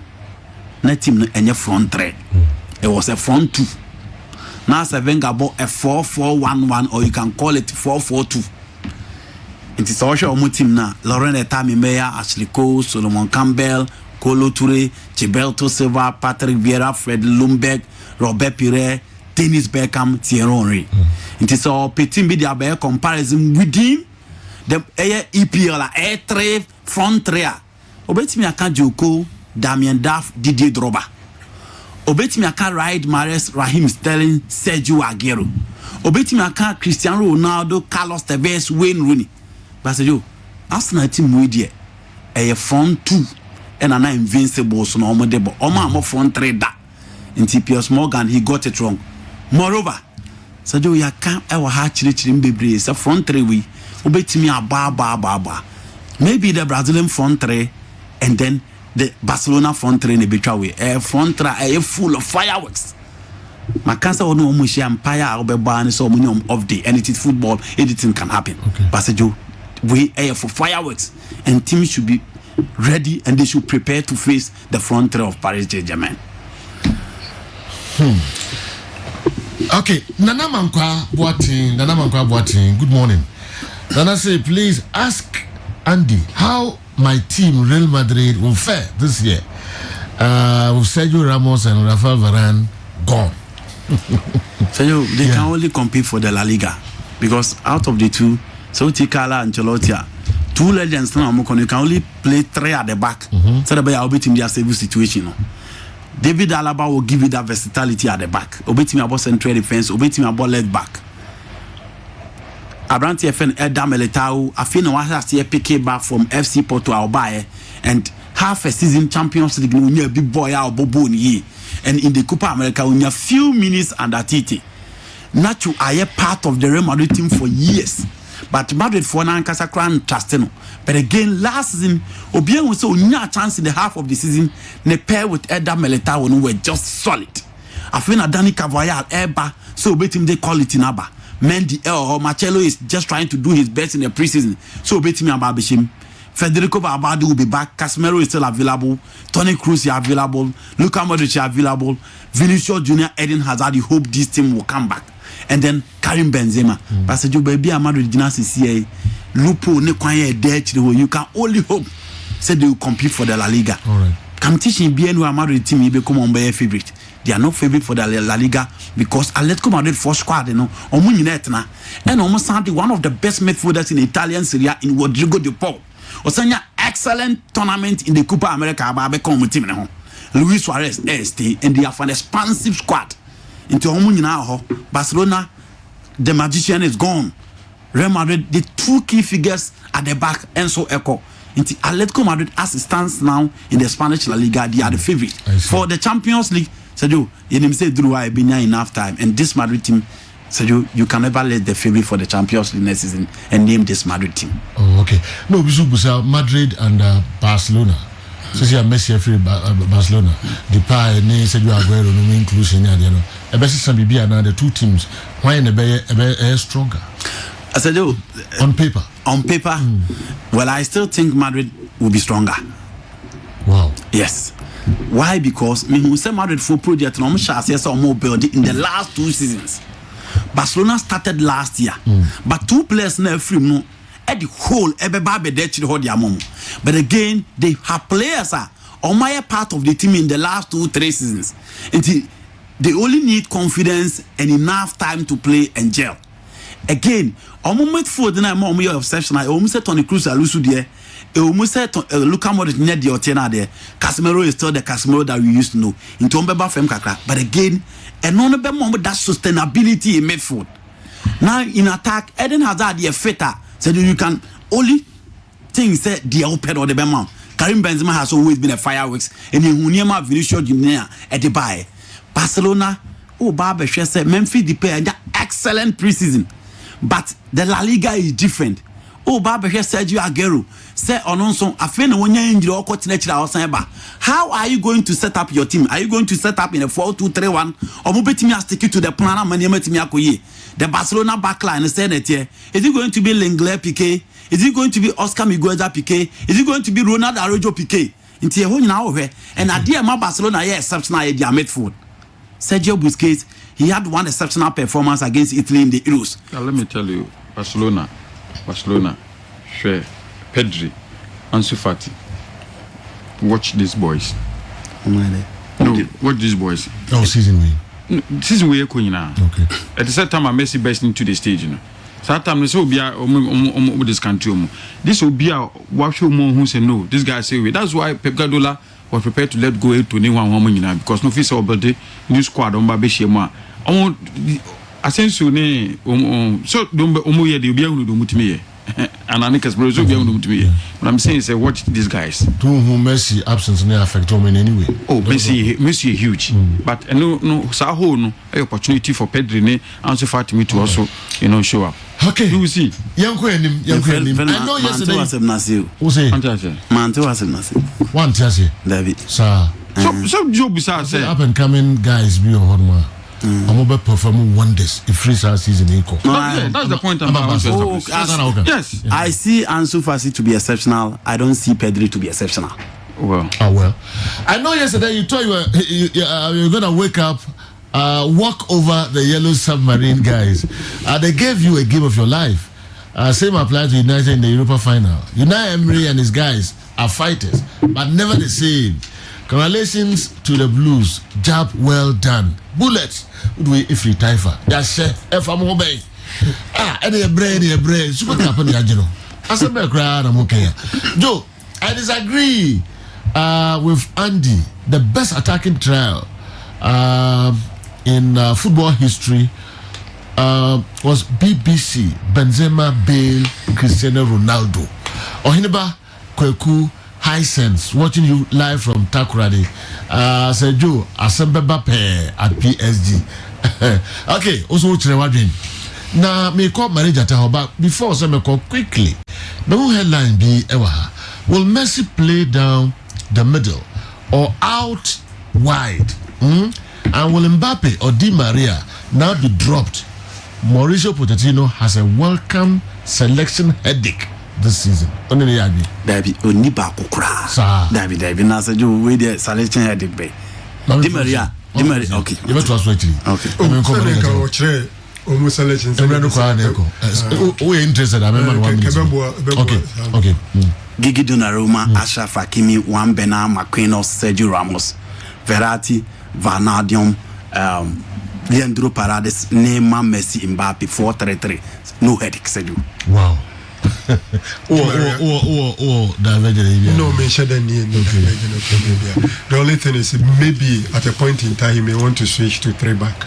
Oh yes, that is possible. And then play Ashraf and then we as wing backs. But whatever it is, Messi potentially will be starting from the right wing, and then Neymar from the left wing, and then Mbappe as the center forward amongst the front three. That is the normal thing. Be a bit my maybe a person who offensive by probably play Di Maria behind maybe Usia Istanbul Basache moi. No, you can just do that. Okay. Marijata General. Yes sir. Then now coming. Remember O medal bay. FA Cup. Okay. Runner up. Okay. My medal. Are Nana never found to go. And not Shambag na said no musi bomber danijano. And also go ahead. But I'm drew for my share no musa no. So be drew run up on Ukraine is some to Kumba. From round of 64 to final general. Congress. Messi departure no. Metin kakra about the Super League. First of all, 11% of the brand value at the Barcelona has been wiped off. And brand value for Barcelona as a football entity 1.266 billion. At this point, Obashanema 4 Barcelona for first one where the breakdown of 1.266 Macan was as the brand value of Barcelona as an institution. First of all, 77 million from the commercial income about drop it out. Secondly, 17 million euros from match day income for Barcelona at drop it off. Shirt sales 47 million. So I drop it. Short sales, I don't know. And you be show Kessben TV so and Facebook. Messi the first training media I could go air train. And I'm more here more Facebook. Which we call media I could go air train Messi. And you be show Messi so overem. I call the first training at the AMA PSG. I'm more here overem what dress area over the first training and I'm here live on Facebook in Kessben TV and that's some kito akra attention ni Brand James and what Barcelona say you to media for Mugo Messi first training and that's what I'm here young General short sales and merchandising so Barcelona 43 million euros afibia and also article form and as at this point like I said Barca Babe the second most valuable club behind Madrid just short of 10 million euros akaka krebi obetiako third just behind Manchester United on second and only at their news ever Manchester United has point value now 1.130 billion the value no and Chebiano Barcelona best also a drop here but now moving on Piers Morgan said Messi sales now cost with respect to the jerseys in about 6 months time PSG for Betika General, this is the calculation in the breakdown of that value up. PS Morgan, I can say 6 months time, PH Beticano. So see how the two just say 832,000 of pieces of jerseys at a PH Aseli at a value of 90 million euros. The attorney say PH and Nike and the sub brand of Jordan X or contract and 10 to 15% annually fixed afibia. It is what told Jesse, MSC can buy them macrana Jesse. No, Sika the PH 10 to 15%. So pick the highest of the percentages in 15% of the 90 million so far after 24 hours PSG atono monetary value 13.5 out of the 90 million and they call PSG. Now to put this in a context. So which contract they cut 10 to 15%? Which contract will say that? The so at what point in time they pay 10%? At what point in time they pay 11%? At what point in time they pay 14%? At what point in time they pay 15%? Which contract will say so? Already no more 8-year contract between Nike and a almost sub brand Jordan X. So contract never ended 2031 to 2032. Okay. After that contract ended no be renegotiation. So Barcelona all free Messi all free Barca annually. Now Barcelona nya 30 million euros afibia irrespective of number of jerseys abeton annually. Messi time will deal Barcelona nya 30 million euros. Now so can without Messi to PSG no more can 60 million from the jersey sales. So I feel now the Messi the increment on the jersey sales can 60 already almost but as at this point within the last 24 hours 13.5 and it could PSG out of the 90 million no more now to the Super League and as a Super Cup course Thomas Tuchel emphasizing more on the back three system now but without compatibility a very very tough say PSG to me maintaining the Champions League or even fighting for the 3 trophies at the FA Cup, Champions League, and the Premiership. Tony Momi on screen, so he analyzed the reasons why I'm saying it's a Chelsea person with the trophies, Bebra, it's a sort of very much compact. Other than that, how VRL penetrating or magic cap, but general, I have my reservations for the counter-attacking energy. They have it, so you understand 2 pillars on the screen: Bakuya, Marcus Alonso, and then Hudson Odoi. Omumienu na double rows, Bako a drop it Bishim, Nabako so drop it Bishim, now the back four. But the second row for Hudson or Doyle and Person or her, being slotted in midfield, no about joining in Golo Kante and then Kovacic. No my for me the trainer who screen is now reality they say anytime Biano Chelsea a defender in defensive transitions, Marcos Alonso a drop it a Bassi or no my the back four. Enche bia so man timi an win ball no and the Hudson or Doyle so drop it no my the back five. Omumbo play no na yanko. This is where Chelsea are winning possession through that interception from Kovacic and Omo build out to BM after say Omo transit in defense. Now Marcos Alonso as slot in Amana back four and Omo also try say Omo build it out Ediako. Now there's a small black box in midfield. The Ohuno a player I friend say ZH or Shogo no. So in transitions this is how Chelsea lined up 4-2-3-1 and the one is Timo Werner you see on your screen. So this is how Chelsea are attacking. Now first of all, Raul Biol and one fight about be close to this particular space on Kai Havertz. Now look into the area very deep. You understand a 3-on-2, but the reality is Paul Torres close to Timo Werner no. Na player friend is Afonso Ejai ZH so on the Carbono and Fanto at the back of that. And from different angle, you understand by be Afonso Petrasa or monitor set or follow close ZH, but on any battle or there's something tactically that you really need to understand. Paul Torres are close Timo Werner right in the box area, but Tomachino there are two different players in blue. And one of them is ZH. One of them is Afonso. Tactically, Chelsea always be or person or more attack in 5.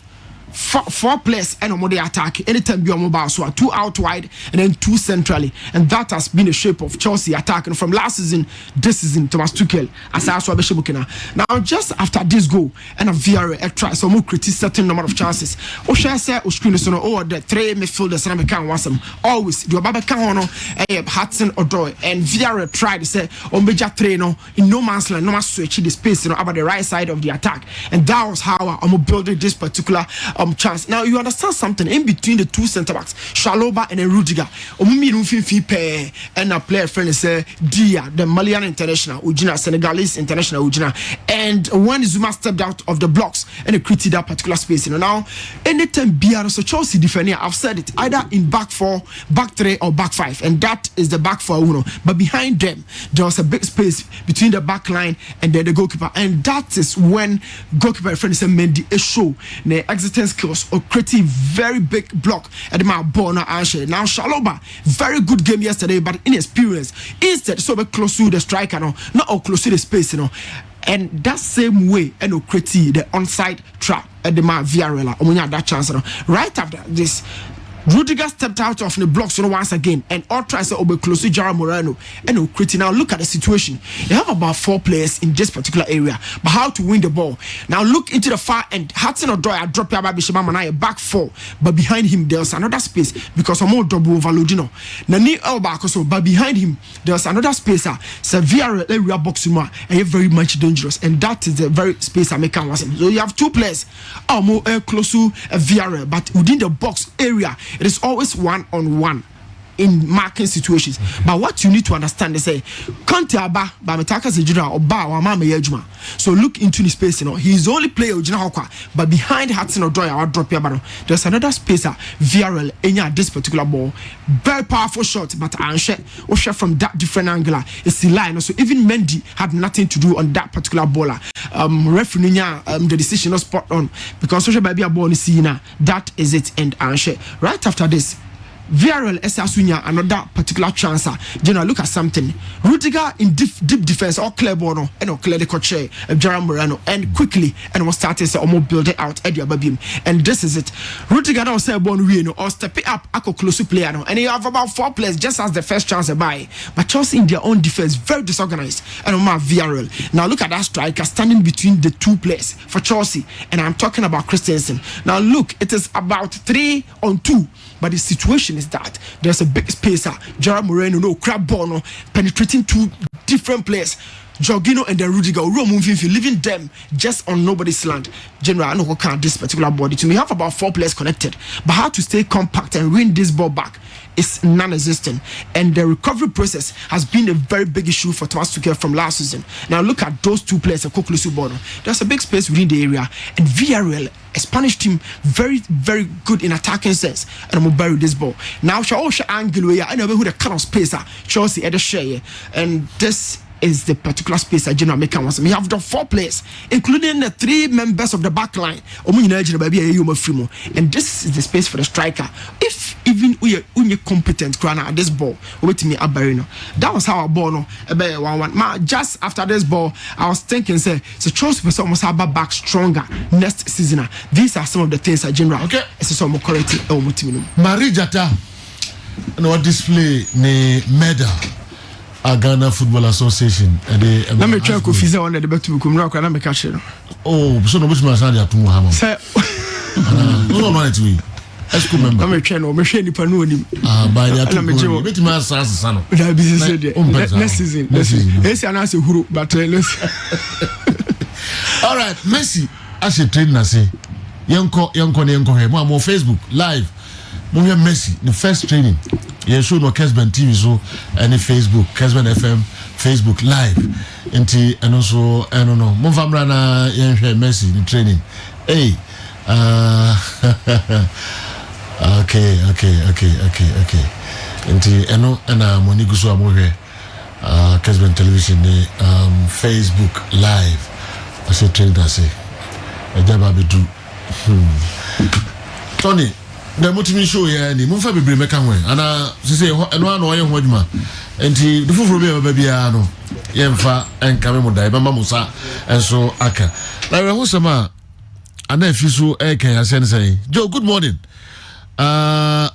So people like Messi, Ronaldo and the rest are making it through their hard work or it's blessing from God straight.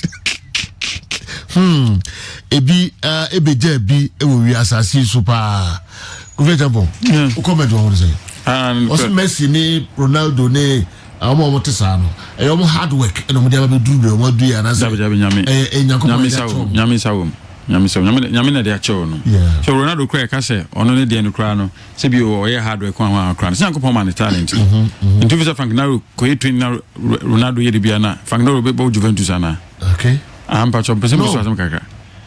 No. Never. And tisa, he doesn't have it. Honestly, what the Yankopon dia channel. Me no me nyina din what I say is good on the area. Obiani nyina me the channel. But the self say we should not relax on your talent and Yankopon dia man. You should keep working hard towards achieving the purpose of achieving. Nyamema talent no. Na wankasa wan force anyi bia nka ho a ne nyame person do koduro ama o kan bia na went to grow. There are a lot of players that they were extremely talented but they couldn't make it to that level. Until Ronaldo, the daily activities and the discipline level you marvel. And for Messi, this fame not still humble no. So it takes some special people to be humble with all this money and this fame. Okay. Easy. But we don't lack superstars at Barcelona. Romario left, Ronaldo came. Ronaldo left, Rivaldo came. Rivaldo left, Ronaldinho came. Ronaldinho left, Messi came. Messi has left, and a new superstar will come. We are Barca, and I think it's a blessing in disguise. Enemies are not God. At long last, Coach Sakwaba has passed his license D coaching course, and this the certificate. Please, can I come for the Virgin at Kessben?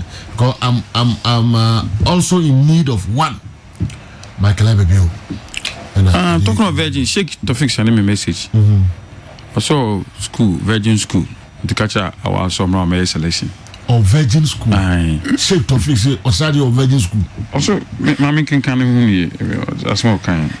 I mean, my surprise. Thursday, Joe, I have a school of virgins. He should just tell Awa to see me to make a choice. Oh, okay. And I'm trying to say, and you know, Oh, was all going on. No, because I didn't meet him. Handle me,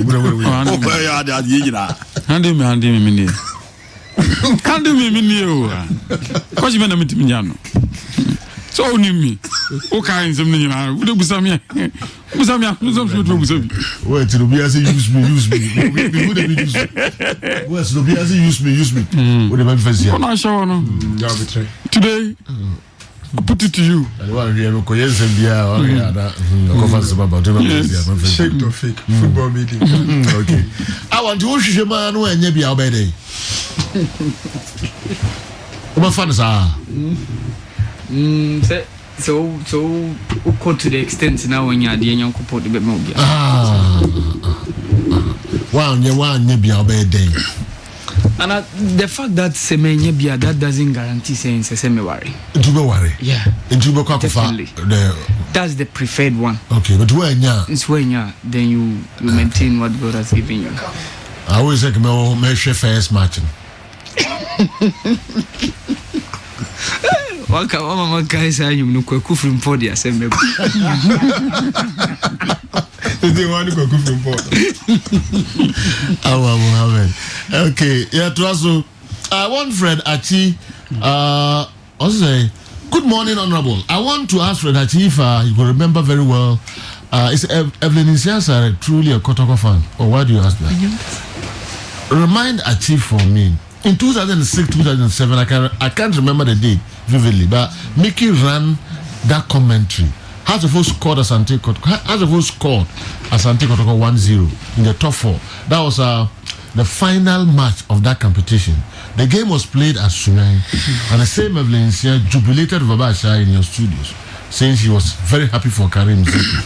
Achi anchored that program. I personally believe she's a Heart of Folk fan. Nacro Diamond. Basis for saying that I don't know. Say and there's another which means also can say who cares how much now? I don't remember. Me kai game no. Okay. Also now one course our program no. Only game was okay. Maybe game no I don't remember. I don't remember to be honest. Roman Abramovich has won all major trophies in Europe except the Club World Cup. Chelsea are on their way to be the most decorated club of the decade. Don't spoil that party. Don't spoil the party. This season is full of gold for the Blues. Bullets. And anyway, if you tie for Abakwa Miki Trasi, na for local stories not twice, so 10. Na later, young go ahead, every man for Mickey. Oh, sorry. I'm very sorry. Okay, one more time I can have. So you not make about physical signing of $2 million. Yeah. And so you have quantum of money a club in Africa. Edi akwakoba a player from the continent of Africa. Usina kai Brighton and Hove Albion in the English Premier League. Now, the consequences. Adia ebe ade where the quality of pesita ebe bringi on the table on the performance of Nadia Lali. Last week in your analysis number of players injuries are how mo and already medical signed this guy from Simba Luis Mikisioni for $900,000 and almost adi pesita $2 million eba be count. So just kai after 2018 and a pesita leave Mamelodi Sundowns journey Brighton and Hove for £3 million. Omo de call loan for Union Sportive Gillon, Belgium. Omo sa de call Anderlecht and a club bunch. But ni na akwa loan. Omo wenya full season for Brighton and Hove. Nti ama performance na nheda nkoye. But say you obesaka ase bisa the consequences and the significance of these signings no. Say washa back in the days, you were players who free the continent of Africa. I call Blazy the Trail. Mekai Amarzaki on loan from Zamalek. I call Wigan Athletic. At a point, na Real Madrid. She Mohamed Shauki or Elali or call Middlesbrough. She Collins Mbesuma. A free South Africa. I call joining Portsmouth. But NAM players no drew those big leagues like no Masaba back. So you share the consequence for both the Onwani Pesitau and the South African national team. This is the biggest boy. This is the big boy within the South African national team right now. A Pesitau or Brighton and Hove couldn't make it, returning to Nadia Lali. Back in the days, Ubenya McFish mo Okolas Yoba Charlton Athletic, Lucas Radebi, no Leeds United, Quintin Fortune from Atletico Madrid to Manchester United for Darren Barkley. The likes of the likes of this former almost striker this from Sean Bartlett. All these guys were there. Benny McCarthy, and then the South African national team, the downtrend that is going. To me, I wouldn't say it's a downgrade from Brighton and Hove to Nadia Lali. It's a big move, but Sewasha, back in the days, you were players who commanded those quality, playing at that top level, and then Percy Tau, the big boy within the South African national team, couldn't make it in Europe. He's now back in Africa. Shekigan Doli now also cut Mamelodi Sundowns team now call France. And then say okay, the player within the South African national team Obo Eward Europe Lutasing was Braga Scotland in the Portuguese league. Even though Obi Subeka says it's a downgrade, but to me, leaving Brighton and Hove to Nadia Lali, this is the pinnacle of club football on the continent. Pesitau $2 million move. Chirao said they are serious for business. Wow. Kwame Kedruzu say Ode local source no congratulations to the champions. Chelsea the Blues for winning the UEFA Super Cup. Chelsea team no aye pao. Kodos African Tanker watching live from Abro Dunkwa. May God bless you all for the good work you're doing for Mother Ghana. Mickey. Ghana Football Association the no mukosia police fo mpanyifo ko di nkomo ekon betima faso na match ahodo ekoso ene eye bet on sense ekoso Ghana ye league no no ometimi eye fio na police fo mpanyifo no ede to GF denim se enche bia no ombe forme eye timu a wo mesha se tu anamo eye investigations wo mesi sabre eye commissioner of police COP on da committee no anase team no wo meda no any division police unit no wo nyina keka wo bi na sabeje no a wo ma hyase nhwehwemu e de afa nyema ekoso match day 34 between Ash Gold and Inter Allies and only see the city and so ewo ho general mamento aso yenko GF no aso ebium GF na launch the maiden edition of Division 1 League Super Cup. Na sa Division 1 League Super Cup no ensisiane se bekoso pram on September 19th and bekoso teams in watwe and bebo Super Cup no baby any Gold Stars, Sky FC, FC Samates, RTU, Bofuakwa, Brekuma Arsenals, Accra Lions and then Tema Youth.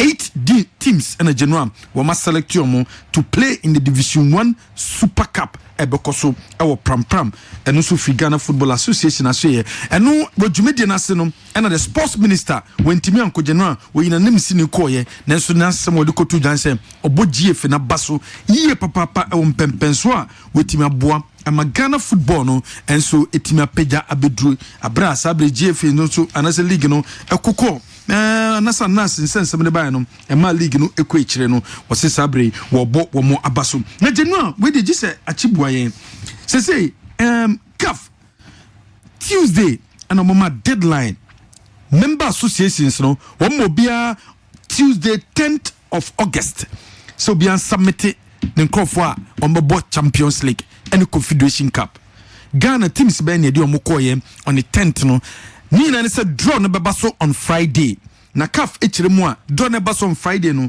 amama wei na wo mutimi awokwan so mo de 2 teams ebeba for Confederation Cup and Champions League South Africa, Algeria, Angola, DR Congo, Egypt, Guinea, Morocco, Nigeria, Sudan, Tanzania, Tunisia and Zambia. Ghana ye reps ben and ye decoye the Champions League and the Confederation Cup now draw no babaso on Friday and only say the city. Yeah, it was other issues Mamenko Kumasi Sante Korokomas Bobo Konasu ye Mrs. Valencia Sari Kumasi Sante Koroko board member and now on a Twitter handle account and in some koto Mami Semwa or the Koto General Minim say Yabotima Putana Fi and I said now Bitima Putona Yatuaswa no video Putona and Tuasum. Okay. So even a whole company like Victoria's Secret has declared bankrupt and has closed about 1,200 stores due to COVID-19 pandemic. But one person has single-handedly managed to mobilize funds for a cash-consuming league like ours in this era. It takes only a witch or a wizard to try to condemn this effort from such a young man. What kind of a person gives someone a job to do and still hopes he fails? One thing I know for sure is Nothing good comes easily. Posterity will surely judge us all someday, and the Ziba of Asante Kotoko will definitely leave us for good. Mrs. Evelyn Insia Asari Owusu. Osei Empo aye Victoria's Secret. Enei Victoria's Secret ye adwumaku a omotonton sebe ma pieto perfumes ma brides ya bodies ene sa na no na adwumaku a ewo English abrochi mem na de mami Evelyn Insia Asari pese ye tia se ne se enumpo sese no ohia buburo achi omo ama omo shops be apem baako ene ahanu 1200 stores oma close ni nyina enam COVID-19 pandemic yinti ne santi se ankran kran ana se content kro ana nipa baako etumi gyina ne naso epesika ede boboku hu ban ewo saa bre ya yewo imu ya na se nipa no se obi ti baabi no kaseti ya se nipa na nipa kro no onye beifo a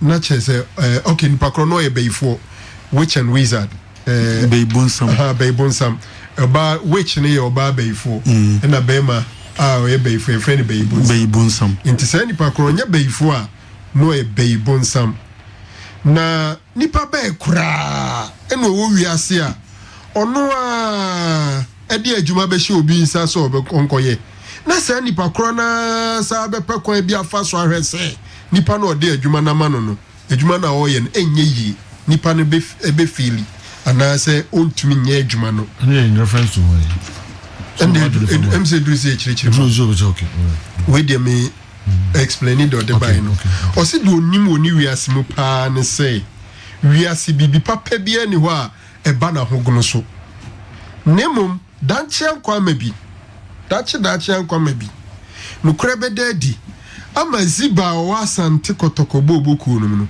ofiri mako na Kotoko nya na sumbi I see kwa beto so na onim ziba na bi o sa o bible mu o kan second Samuel o say ziba nkasa na oye akwa na oye Saul akwa ntachire obeye Saul ne nana ye friend Mefibosi akwa no kwasam se Mefibosi no ye se bi bubu ani na ebre bi bae e no hin David o say omunko e ba se Saul ne nkrofo no dwane fi okoye no o say omunko fie ho na adom bi aba se se ye de e fe obi free fie oba na ye hye nanimonyam na nuna ziba kan se fie okọ obi ani o aka Mefibosi sebi onu so ebubu ani na opanyin ne se kofa ne bra na mkofa Mefibosi ede ne bae nti ohin David ajapade no ode dodo na emma Mefibosi na nam se nam ziba okofa Mefibosi de ne bae no emma Mefibosi benya se ajapade nti ona na hwe enema no so ede ma eye Mefibosi but afei dru baby ono ziba no esa akodi Mefibosi hun tro se Mefibosi na wodi wajapade ne niema no no ene de waye odomo wakoka watamfo ho as I said don powers ni mo ahwekura eno ma ohini David gire no so eche japade so de fakura ma eye ziba no echire na bible mu nsem kire se no kra ni dead ntina se pam ziba ma ne ko. Okay, I see. Okay, this baby oh Kotoko. The freeze and copy me say ziba no. And I Kotoko ho beto no. Okay, say ziba no na e kofa Mefibosi bae. Eni na die. Ziba no Mefibosi ko. To twa ntro to no so. Twa ntro to Mefibosi so. E hwe say Mefibosi. Because of the NDM say it was Ghana Football Association President Ket ES Okiroku wakasa de afa match fixe no yente sema Ket ES edia tuja. I will not shy away to say this. Our football has and was attacked by faceless cowards. I'm talking about betting. I'm repeating myself. Our sport has been attacked by faceless cowards. And it is my responsibility, and it's the responsibility of our executive to defend the passion of the nation. Everybody who has played a part, I'm talking about the faceless cowards, will face it. We'll clean our sports and we'll bring confidence to a sport that fits me, that fits all of us here. A sport that gives hope, aspirations to the entire 30 million people and beyond of this country. If you are here and you know that you played a part, just be ready. Don't call me because you didn't call me when you wanted to play the role. Don't call me. And those who are calling must stop. Those who are calling my phone regarding betting must stop. To quote the former president of America, we would what? We'll chase them out of their hiding places. Bring them to justice. So Kreku, a Ghana Football Association president, was a more bien friend. So him say match fixing, betting. Who says some Ghana football mono? Who can be a? Who shall minim assasia say, issue say, on baby you aba. Near you baby ya marano and ubedi. The tintin in titia and then someone cat ears so Kreku. General what they are to job. The general quampepra son quampepra. Or South Africa or prepare ye papa none opa your bubra South Africa and they share come prepare situation say the city general come prepare and prepare Orlando Pirates or more man baby and one more da I want prepare ye be say the beer a Branton be beer be con kind dia mano and then could do channel the document from Bessa one sporting director and the koi now no ye trainer sporting director in so ye training said the be a bit me a boy ye pa sporting director so na general on nana man kwachi na ono so eyeni training enso ewo ho masa ono so masa na man kwachi in general South Africa the koso ewo ehono no we are ono so kwa Amazulu general na 11 wonders o ma branch friend Rashid Mohammed no o ma tono and am a free state start na general sike wo mu ni swa na de wo ma beboa 11 wonders ni say o ma 50-50 from Free State Stars or any club 50% ebeba 11 wonders so sika mo toni sha ni di eswa mo brani so ntima memfa influence am ni I'm enjoying the show live from Awukugwa Akwapem Kessben Sports all the time. Okay, Paris all the way. Okay, Pizarro and so anyway watching you live from Awukugwa. Awukugwa check Konfano Chukrum. Yes. First na me call weekend do. Okay. Adukrum. I see. Would you any? Okay. Please, what are the benefits of the GPL going autonomous from 2022 2023 season? And Moses also the I don't know. Good morning, Wafa. I've read a post on social media from Mrs. Evelyn Isiasari, a board member of Asante Kotoko, calling critiques of the CEO witches and wizards. Her unprofessional and unethical comment are making her a nuisance to some of us. For her inclusion on the board, I expected her to push hard for the establishment of a women's football team in the club. But he has thrown away her duties and joined the attacking dogs on social media, always insulting people. She was so coward and couldn't even mention the Ziba in the Santiago de Coseta. She should spare us her cowardice attitude. She is fast becoming a licensed irritant. Wow. Sledge and then so the way a bray.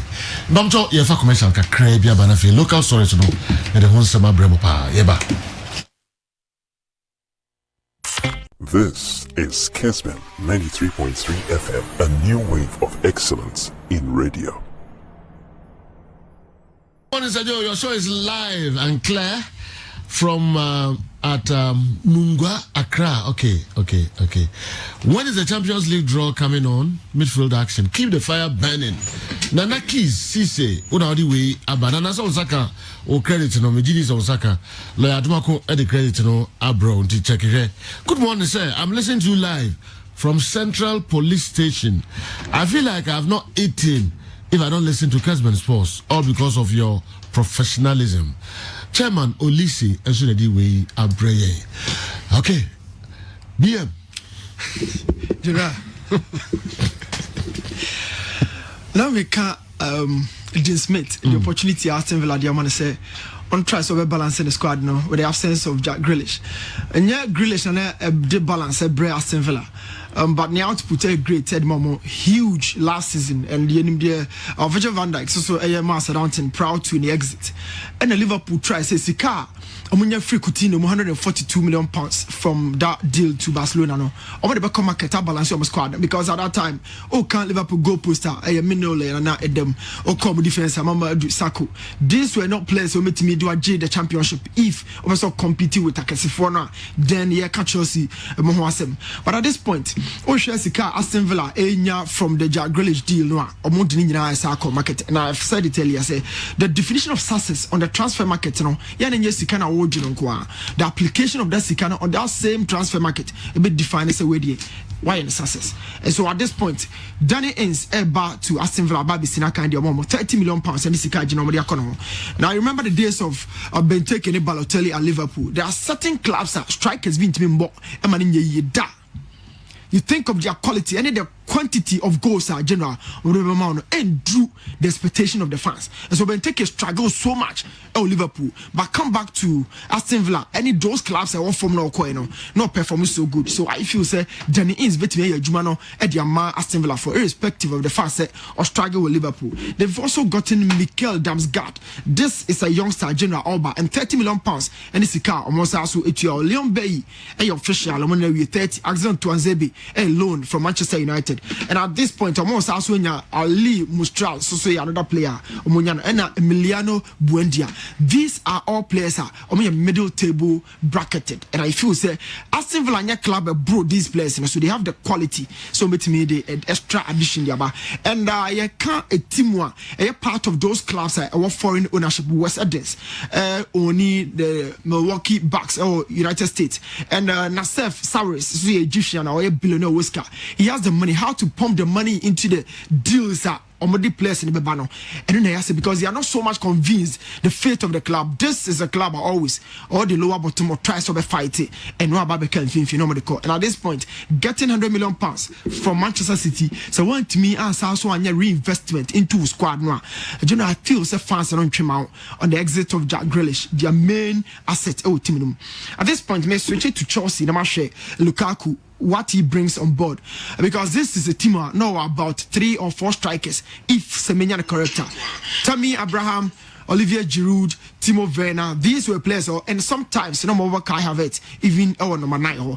But you looking at those profiles, and I keep saying they are a bit different from Lukaku profile or the Chelsea. Lukaku will give you a solid system in a 4-2-3-1, where all 7 as the focal head. Chelsea, you want team to rely on out and out strikers. We are talking about Jimmy Floyd Hasselback. We are talking about Didier Drogba. These are all players. Good Johnson more or me out and out. Go on the Shankwan or Young Wojma, and this is an icing on the cake. Like Lukaku, Muhiana said, those talent, quality or more, on obeying about no media goals. So we are talking about Timo Werner on the left, Ziyech, I'll put him on the right. Now the mount of have his edge at 10, just behind Lukaku are only the line. Jorginho Kante about double pivot, Chilwell James about flanker Silva and Rudiger. But we shouldn't forget, this is a team where more the tactical flexibility. Always they can switch between systems, and so Lukaku, Ebano, a bit me about must Tuchel to switch between the 3-4-3 and the 3-5-2, where you have Timo Werner and Lukaku Mulidi line. Tony Mumboy, ne analyze sentence. Lukaku the on board on the screen. Not Chelsea for fans and understand say this was Lukaku at Manchester United. The kind of chances are not aboard the Tuchel in front of the goal post. No to maintain balance. No abobo no area to actually baby. Even if what take goalkeeper out, Lukaku has changed. Now look onto your screen. This is a 3-4-3 with James and Chilwell flanking, jogging in the county. Up front, Noah Babenya, Mount, and then Timo Werner on the left, Lukaku leading the line. And we are looking at Lukaku in two different parameters. One, and the understanding of the game, how he drives the team forward. The energy, how team the drive team no corner. General, we are also saying Timo Werner one particular striker, but how to maintain the accuracy, especially what do go post in him, because we exert a lot of energy and wow, my quite precise. But Lukaku has re-energized in the game, no, or remodifying all Serie A. This is a league for defenders, but Lukaku and I feel the profile now has been increased and improved. And Obabe watch Chelsea, wait you hold it down the ball until send your opponents and Obabe joining. And on yet much discomfort, so our ball will be alongside in a 4-4-2, where much comfortable because of ball with Lautaro Martinez just season and Odi Timone Tonencha. Look at Lukaku from the deep midfield or drive the whole team and or hold it on to find space out of driving this ball at the back of the net. And general, let's understand something. This is explosion, balance, mobility, and this is what Lukaku brings on board. Lukaku at Chelsea previously, and I will say who Lukaku say the differences are that was also modifying the game, no, to the striker. He is not up to Suarez level, no, on Drew Aguero level, no, on Drew Lewandowski level, no. But Lukaku is getting to that stage where any chance out of the box in general of money dangerous. Or I one-footed, but the other day the mechanic wants to say, so small be a man a Juman and a back, what the Bay Juman be the Nami general Mefano. And Lukaku is left-footed, dominant on Peso right, but the quantum of goals he provides, the chances he creates ever since moving to the Serie A, I feel so will grow over the game. The other thing I will share any positioning. One, positioning defines the striker and intelligence and any understanding of the teammates, any the position. And now look at Lukaku. Anytime behind the box, of finding who at the right spot and at the right position, not try to sell the ball, but to at the back of the net. On we see chances and balance equity, the chances of saying any the ball to go. The conversion rate has really been improved. Our Serie A. Even though no quite about a new one, will be check the chances, like I said earlier. But general, the chances are Lukaku are converting. If say kind of days now they buy EPL but I think his game has really grown. Wow. Chelsea. Chelsea using this force to buy Lukaku, they should have used it on Haaland, considering their ages. Bad deal for Chelsea. Derry, the way I'm a bad deal for Chelsea. No, there is a bad deal. No, okay, bad deal. I will forget adaptation. Was about use Eskawi, Akoto Lukaku. Haaland doesn't know the EPL. He doesn't know anything about the EPL, but Lukaku knows the EPL. This is adaptation. This is integration. How do you integrate a new striker into a new league, a new country? We are talking about Haaland. He's shown enough quality, all right, but how to fuse himself into the league? Lukaku has already done that. When most of the players who league, he knows Chelsea, the culture of play, he understands it, and manager also soon in player. I think a bad deal, a overstatement. All right. This is Kessben 93.3 FM, a new wave of excellence in radio. Your show is live and clear from at Mungwa, Accra. Okay. When is the Champions League draw coming on? Midfield action. Keep the fire burning. Nana Keys, Cisse, Unaudi way, Abanana Osaka, or credit no, Mijidis Osaka, Lawyer Tumako, at the credit no, Abro, to check it. Good morning, sir. I'm listening to you live from Central Police Station. I feel like I've not eaten if I don't listen to Kessben Sports, all because of your professionalism. Chairman Olisi Esunedi Abreye. Okay. BM.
Sima Ediasam Yensen, some Munina Kababium at the Aba local sorrows no eso. Franco Naro, Mesha said the free ho, na ya 15 seminal, every episode of the FA. What's my ben soon? Okay, so you, Medasi. They didn't kind of, Mr. Keto, Krakun 7, the Medibeko area. Na me ban my barbershop. I like his confidence and his vim near there or the casa. I'm hoping he will succeed in achieving what he's putting across. But my main try to subject Evelyn ne tweet no into both academic and biblical analysis. Quickly, me a bit worried kakra because na saying you be brabeka say utie senior kotoko coaches ago haywire. Granted a couple of interviews in Sema Emfa Mpuntu ene Kroye Emma team nimu. Oshe the CEO in Sema Kokaye. At the end of the day you expect say okay kaka nanko akase say board no stamping authority over some of these issues because of media space no. But unfortunately a board member and ne ononso so atiesi form and now den ho agim can nadwin. Na the opening statement for me was so unfortunate. Even a whole company like Victoria's Secret, what the Kotoko board member not trying to say, and they say, just a Victoria's Secret no crano, a company can see so sing as Antikotoko Bebre. And I'm thinking that, assuming even if it is bigger than Asante Kotoko, they shouldn't take the board member of Asante Kotoko, say, Okofa Victoria's Secret, company or motor bodies, ne pants, ne perfumes, Eddie Baby Trust, Asante Kotoko, Bubu Kuno, Empoa, say, Ompu. That one for me was an unfortunate statement. We are no free on ma. Or say, Nipa Bako has single-handedly run the team in this COVID era. Nesenti aji beifo and the back condemn say any pay. So you ubisa who say, is it true? So one person is running Kotoko currently and clearly no names was mentioned, but if you're doing contextual analysis, he's talking about the CEO. Say single-handedly or mobilizing fans at the Arane Kotoko. Now enti CEO nonunko and the mobilizing fans at Rane Kotokwana. First of all, the management members, and then when you say one person single-handedly, the management they didn't contribute in any way. We are no free war. Is Evelyn telling the whole world, say, Asante Kotoko board no, Africa Kotoko yinina, Ubia Anyeshi. Kotoko board members, they have not contributed anything. All the fans are there running Kotoko. And omudi arane Kotoko in this COVID era ni nyina no free asant nipa baako ho ene dey ba na at least an average person knows say Kotoko recruitment signings board AGG ska de boy obi oye average follower of Kotoko on send brain ni Kotoko echi bebre enim say Kotoko ko Africa board no ene yi ska mo modom koye obi a woni Kotoko echi a oye average person enim say Asante Kotoko Bobo salaries and those things, a number of them board no contribute. And for a board member to come down and say this, omu contributor, ya omu mwana maniana. And I say bia ononomu contributor on timintu ya bintino. Onim susi omu contribute. Ana onim. And washa they decide say board neni mo nyam kakra omu hiya. And I say omu sefata. Sika omu dia benyina no. Obe buna ni egu ni nyina so no abeka de anya no kre a kire wiase nyina say one person and mobilize funds at the Arani Kotoko at this time. What is the motivation? Now ye no free wa sabi nipa bia ni wa ye perfect enti is Evelyn telling us say there is an individual who is perfect enti no obi antumi condemn no kwan bia so da. Now, wow, no, when you pay for an eye, bonsam. Seriously, say yo, a so unfortunate statement coming from the board member of Kumasi Asante Kotoko. Say wow, be condemn me biano. When you pay for an eye, bonsam. Now, say yo, ubisa who say, what they to the Ziba and Semnoa. Sometimes you don't want to be straightforward, but clearly, Obianim, say nipa o propose in a ray and ponsa for Kotoko Dr. Che. Achinye bianim. Everybody knows. It is Dr. Che the Ziba now. Hasn't the man contributed anything to Asante Kotoko? I do my bedroom pempen so yana. Na me bisa me usenka board member there. We have a board meeting and I'm more board platforms eso. Enti maturely. I'm saying maturely. Kadia Sevely and says so concerns. Dear. And kese say or the board meeting. And now you right up be the 2 board platforms so. And now catch a board members and say na so me say now been thing Name if you run into the social media and cast insinuations and innuendos, extremely unfortunate. Me kai ebre dini ba bontia e ka say Evelyn, board member no. Me I sat here and said say eneya Ora Kofi Bedu, chief of staff, at the 2 court of board name say omunti my team no. Now share Evelyn pedigree who expect to say a very good appointment because of Boama Asante Kotoko team no omati. Many shows have been a proposal to the board saying this is the roadmap towards establishing the women's wing of Asante Kotoko. And a board member had descended to this level say or casting insinuations at other board members and other followers and stakeholders of the club. I wish Evelyn didn't do this, to be very honest with you. Me is so disappointed at this level. Okay. I'm hoping, say, now, I know pay me a story, me emo shame. Into me, as I call Evelyn, the Twitter account to Marco Akore. To my surprise, the tweet is still there and we're pinning, in Twitter. So pinning BB and not say, Emedasuru, is so important. Pesebekwa se wa bra and crofun. And then all the social media platforms, WhatsApp, Twitter, Facebook, this is what is being discussed. And someone I know in Nipa say things fall apart, the center can no more hold no. I think say this one has to wait. But say you, Asante Kotoko board no. Dr. Che is the chairman. He can't continue to keep quiet. My dream is say, and some year the board member yakin. Sampa sa onye bibia ni trimu fine onye bibia because some yakin you can go so once one CEO na ko kan say on in term assembly so mbetuma kan 2 hours ne duana ba ne be chire duakro. There is no doubt about that. This is a board member also coming. It is a board member yesibo mochichi free so ase ebe ka kire o say odan chema wu a yenyi na chini it make obi so ansa metie me gitum me ya Evelyn ne yin semna tum say emsa ampa Dr. Che oye bibi editiana na yamponsa it is ura kwa meche sampa ampa ni sika bebe ba wo yi nyina no wo yi ukwa a on pese Kotoko beko yi dia na ye so no so checking in ema na obisa nsem so kakra because your CEO say this, a board member say this, no talking and nothing is going on.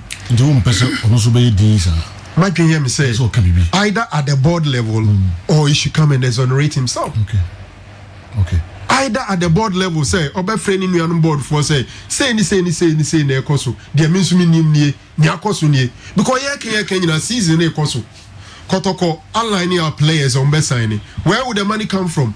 If the board is not united, how are they going to execute this task? This is a board member saying. And apparently, you're wrong. So, say Ziba now can or refer to Dr. Cheya. You are more likely to say the Ziba he's talking about here. He's talking about Dr. Cheya and the Mephibosheth. Board member say board table. Ziba. My God. Now on free munkoya. I see. Kotoko huntoni da.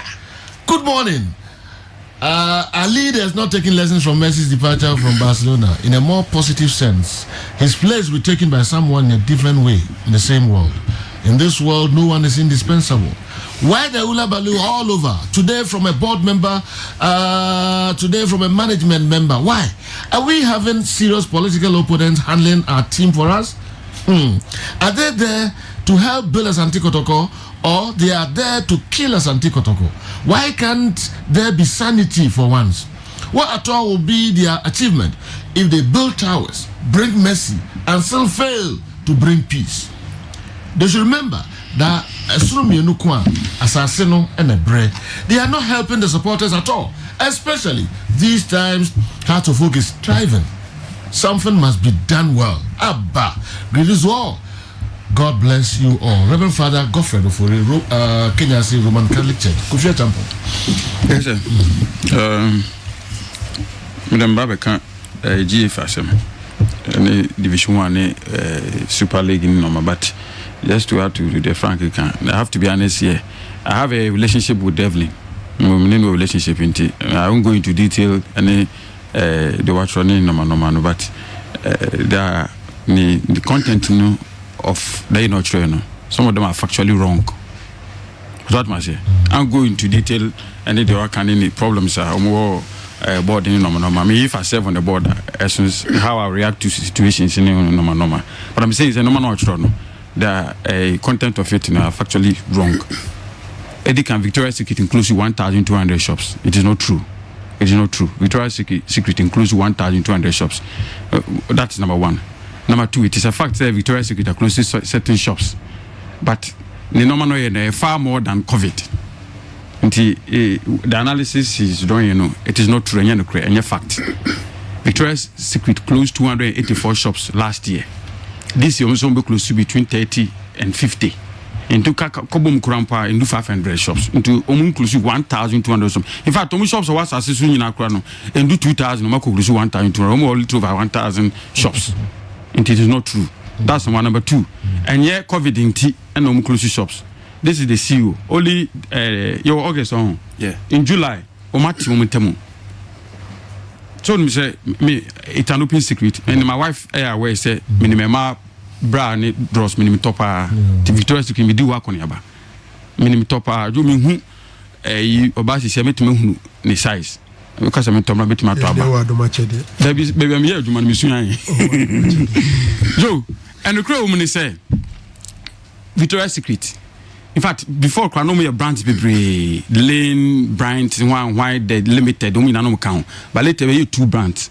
Bodyworks, and Victoria's Secret, any people back there from L brands, a you know their company back. No more focus, I call L brands, I call Bodyworks no so. Tiwaza Victoria's Secret shops no decreasing, body brands and Krano, increasing. About this, I almost focus on move from the mall, almost off mall shopping, no more be. As I speak to you now, body brands now bigger. A brands of Victoria's Secret. No shops are a little over 1,700 shops. Body works, body and works. Okay, body and bat works. I should put it that way. I'm not in the bat body works. Okay, America. We hobby bree. Omutunton. No man, if anything, body splash. This animal, no man. Do I get one trying to say? That's the one. Now, no, I'm taking steps to migrate Victoria's Secret from bat and body works no omati omo Victoria's Secret see when they say they got it wrong omunya declining sales and now they've lost touch in terms of relevance in the women draws no mu Joe girls now by no and shadam pe Victoria's Secret for no draws now no enti a system no so kakra in terms of the trendy way now man pe mu no man until sales no for years Joe and I started declining. Yes, no sales no conform. But what must say? Yes, COVID abem affected every single sector was as we so. But Victoria's Secret had their problems in terms of product no mu no. Into no lose relevance was system anymore. Into sales na declining and no matter you I buy new company on the tune Victoria's Secret a big company on the tune now Bat and Bodyworks for no so I be BBWI I'm so a different company I'm running more to Victoria's Secret close to 1,200 shops. It is not true. It is not true. We saw some close ones as we can boom more.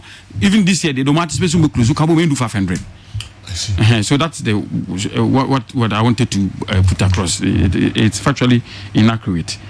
Now, 1 minute that can 2-3 messages. Okay, all right. The freezer issue. Edwin Wefree Canada and Abre.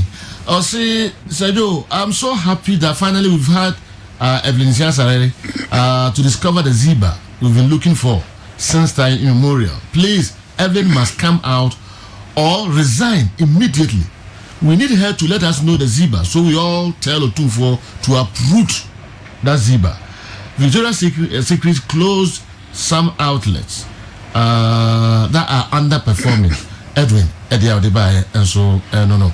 When she Naminko share way so also Evelyn Siasare could have made her point without using wizards and witches. In whatever context, what she has done smacks of arrogance and disrespect. Couldn't she have called on the stakeholders of the club to support Anaya Ponsa without using those unpalatable words? You do this and feed your critics with fodder and the attack.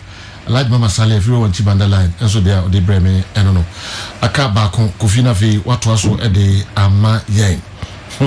Good morning, Seju. There's another station interfering interfering with your signal in Accra. Okay, lawyer Adumako MC Omo Dihu Jumapa. That is but way free and crime. Ejad Jerusalem, a board member calling the board chairman Ziba. Hey, this will never happen at Accra Suffolk. The thing is getting out of hands.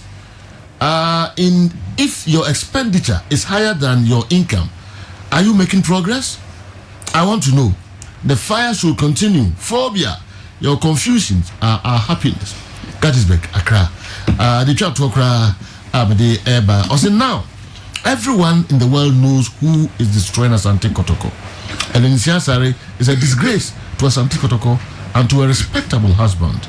Such nuts need to be sacked from Asante Kotoko. For Yam Ponsa, I pity him. You get these guys on social media insulting truthful and not greedy journalists. Watch up, be quiet. Also the Abadan Kofi. I mean, that time can from our say, but Namika said Division 1, we try to create more competitions on the mission. We said Division 1 clubs, some more matches be brave. Until we try to, invent a lot of competitions. Our system is the clubs in Benyabia, but especially more qualify for Premier. It must serve as a preparation at their moment. And in Tina, the Super League, and going forward, you see a lot of such things. If our autonomous league, no benefit, which may have true light on Saturday. Is it true? One say 2022. Yes, yes, that's the roadmap. Metro Genesis. Last week, said did Kotoko contribute to it? Yes, Kotoko did contribute to it. Okay. Started here, we were attending meetings. Took up the office. And Kotoko had representatives. Okay. Is Mrs. Venetian aware that Dr. Kwame Che, the supposed Ziba, paid the outstanding signing on fees and salaries of the players? Dr. Che, Nyamemu Abutre, why? Kokute, Edwin Friboisi, and Abba. And the came. Yeah. Every year, one of the reasons Drew said my position within the football cycles, I am on full fee. He is the reason why. He's one of the reasons. The likes of Jessica Mutamo, Omonye Ejuma or Kaiser Chiefs, Omonkoshe Ejuma Omoye, editing now rise it to the level of playing in the CAF Champions League. And when here come Arena Grass no care Semoha said there was the raising Chelsea standard from 2014 the beating there. Chelsea are the most successful club in the last 6 years in England. We Manchester City free war. It is all your bar now in a position within the football cycles or knowledge, no ideas now bringing it to bear. And this is a person who was vying for an ESCO position. It is a Kotoko Abusis in a way. Nasa Kotoko Africa, Omu Feli Poto. Omu Ba FA Cup, Omu Tifia Chelsea Abe Yo Mefrim. Omu Bo League has a show, Mama Kotoko supporters, a dear war. Nasa Joe, who put his name together. Now finding solutions to data, or the cupboard meeting and say, or the cupboard platform. Now more discuss it to find solution as to why necessary Kotoko Remwa. Omu betting your perform. You are competitors. Ali na kwa pesita udina banu. Adi akobo FIFA Club World Cup no. How to folk head no at the doors of Olympics. Omo pe glass now ko dia be kan team na omo sa agye no. One of the best players of the Ghana Premier League. Omo na akwa fa akofa no Kasubontene kunadu yadom no. E die na Kotoko board ne ye. Evelyn is all over the place insulting anybody. What you radio for them, I call it a certain radio station, an information center. Someone who has been in a media fraternity before. Oko grant interview see enya man na yam ponsa enye nedwuma. Wana akwa koso na yam ponsa ma wo ba na ja nedwuma ye. and you are telling us Kotoko team there down. A nipa ombanin koyende ubia. Oyi 1 billion say players and share has of folk no money. Oyi 200 million say almost shall be not such no money. Oh, you don't pay a penny, you don't pay a peso. Oh, ideas say a best person card the bunch on team farmer. You just add up Kotoko board and this is the kind of message that you are sending out there. So it is so appalling, it is so sad. Such pettiness shouldn't be tolerated. And only idea Evelyn Deba, Shara Hosama, Obio Unisika, and she said him the Becosson, also only a problem. Now we need to connect some pano, Momudia Unia. The Benny at Tisaka board members contribute to Evelyn Ibi. Takune Sempoa Unibi, Obio Nisika the board team, Nissa team Ninkoyi. Kotoko Skadiako African, I did the Zoom Evelyn at the buy. It is Dr. Che. Nobody is saying Dr. Che is faultless. But dude, issues in Kotoko and why Kotoko couldn't perform on the field of play. What has it got to do with Dr. Chi? Players now on the Kotoko a status committee no. Almost the buy, almost fair management now. About 3-4 times they wrote to them almost few. Do you blame the watchman for this? And will be our board and near to her. Near Casse Barreton some of the because at the end internal. In some now, Evelyn and I'm not okay can it's no internal issue. Who see Kotoko to a few a board member, and I'm even surprised he be sitting there on resign. He's supposed to resign. So he has no locus. So Kotoko board members in committee or them so and within this is a person that you expect. So football ideas or be added up to the Kotoko board. And then on the other, what is the policy of the board? Well, a sports person, a journalist, a lecturer, and Obi or sign a ban and caps is here as an on fans. Kotoko board. 1 year near mobile. What is the policy of the board? And this is the person that you are supposed to say, oh no. And I can best start actually be the board and say, board and family and push it in him. He's all over the place, an attention seeker. And one social media, I'll be calling board member. Because the board members one who's on Twitter, a church left to right center, sir, throwing jabs, throwing shades, and seeking for attention. Board members are quiet. Kotoko management are quiet. And K5 a PRO on radio. For Kotoko and Evelyn Siasare is a communication director for Kotoko on social media. Such a shame. It shouldn't be tolerated. Onfonsia. Everyone call Mammy lines no. Na man for some rem na omo metre omo adre. No wonder Doma people say she insulted them. They were talking on the meeting from Majesty. What the frame Mpasaso. And Mpasaso. Okay. She's a disgrace to women football. How can you call your board chairman a wizard or a zebra? My God. Majesty Mpasaso and Odiwe Abba. Mami realize Mpasaso. Go asante ya ise se ndi uti. Kufina krobia na metima muti. But the catch audio say seka. Sana mechire. Do kai na anka no. And me worry. So baby Papa Malkoy. Me. 55-1444-933 with my friend. Now Odo Habaka program no. Hello. Yeah, hello. Good morning. Good morning. Yeah, my name is Samuel. I'm calling from Kantomanto in Accra. Okay. Yeah. Some of us, Kumasa and Kotoko fans, are happy with what Evelyn Siasare has said because she has revealed the secret that is happening there. If the board themselves put Nanaya in place and the board themselves are putting obstacles to make sure Nanaya fails, that is what she's talking about. We are happy she has spoke the mind of some of us, the supporters. And as for the journalists who are always on people who defend Nanaya, we will also defend Nanaya because he is our CEO and we stand with him. Okay. Thanks for your call. Yentre biom na hwan na biom. Okay. Okay. Hello, good morning. Hello, good morning. Yes, sir. From me for listen me Freaky Accra. Okay. Hello, me follow most sports, but I always follow you on Facebook and other places. The Pacho Evelyn Siasare no sorry, I said no kind. Obo Dr. Kwame JD ana. And that's all refer to Dr. Kwame J. All refer to be higher. At the end of the day, Well, media for me problem is as well like I tell you. Media for no. President go, president come. People have been trying the sporting circles for positions here and there, and you have not passed. Kotoko say a cafe. Kotoko dey hear say 1 million people be my 50 Ghana cedis each to raise 50 million Ghana cedis. That is what we want. So every day, Kotoko, we are not going to Africa. We are not going anywhere. This is the young quiet and they call radio. I tell you now to Kaka. Oh. Why the control? Yeah, the control answer. One of them control. At least yes, I am not sure. You know. Journalists now more discussing the control. At the end of the problem, I am telling you, journalists are working. They don't discuss how to talk like journalists in Kumasi.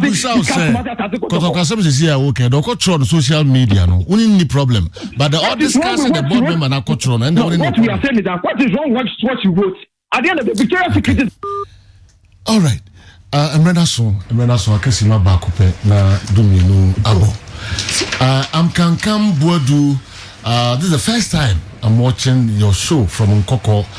I love the contributions from your journalists.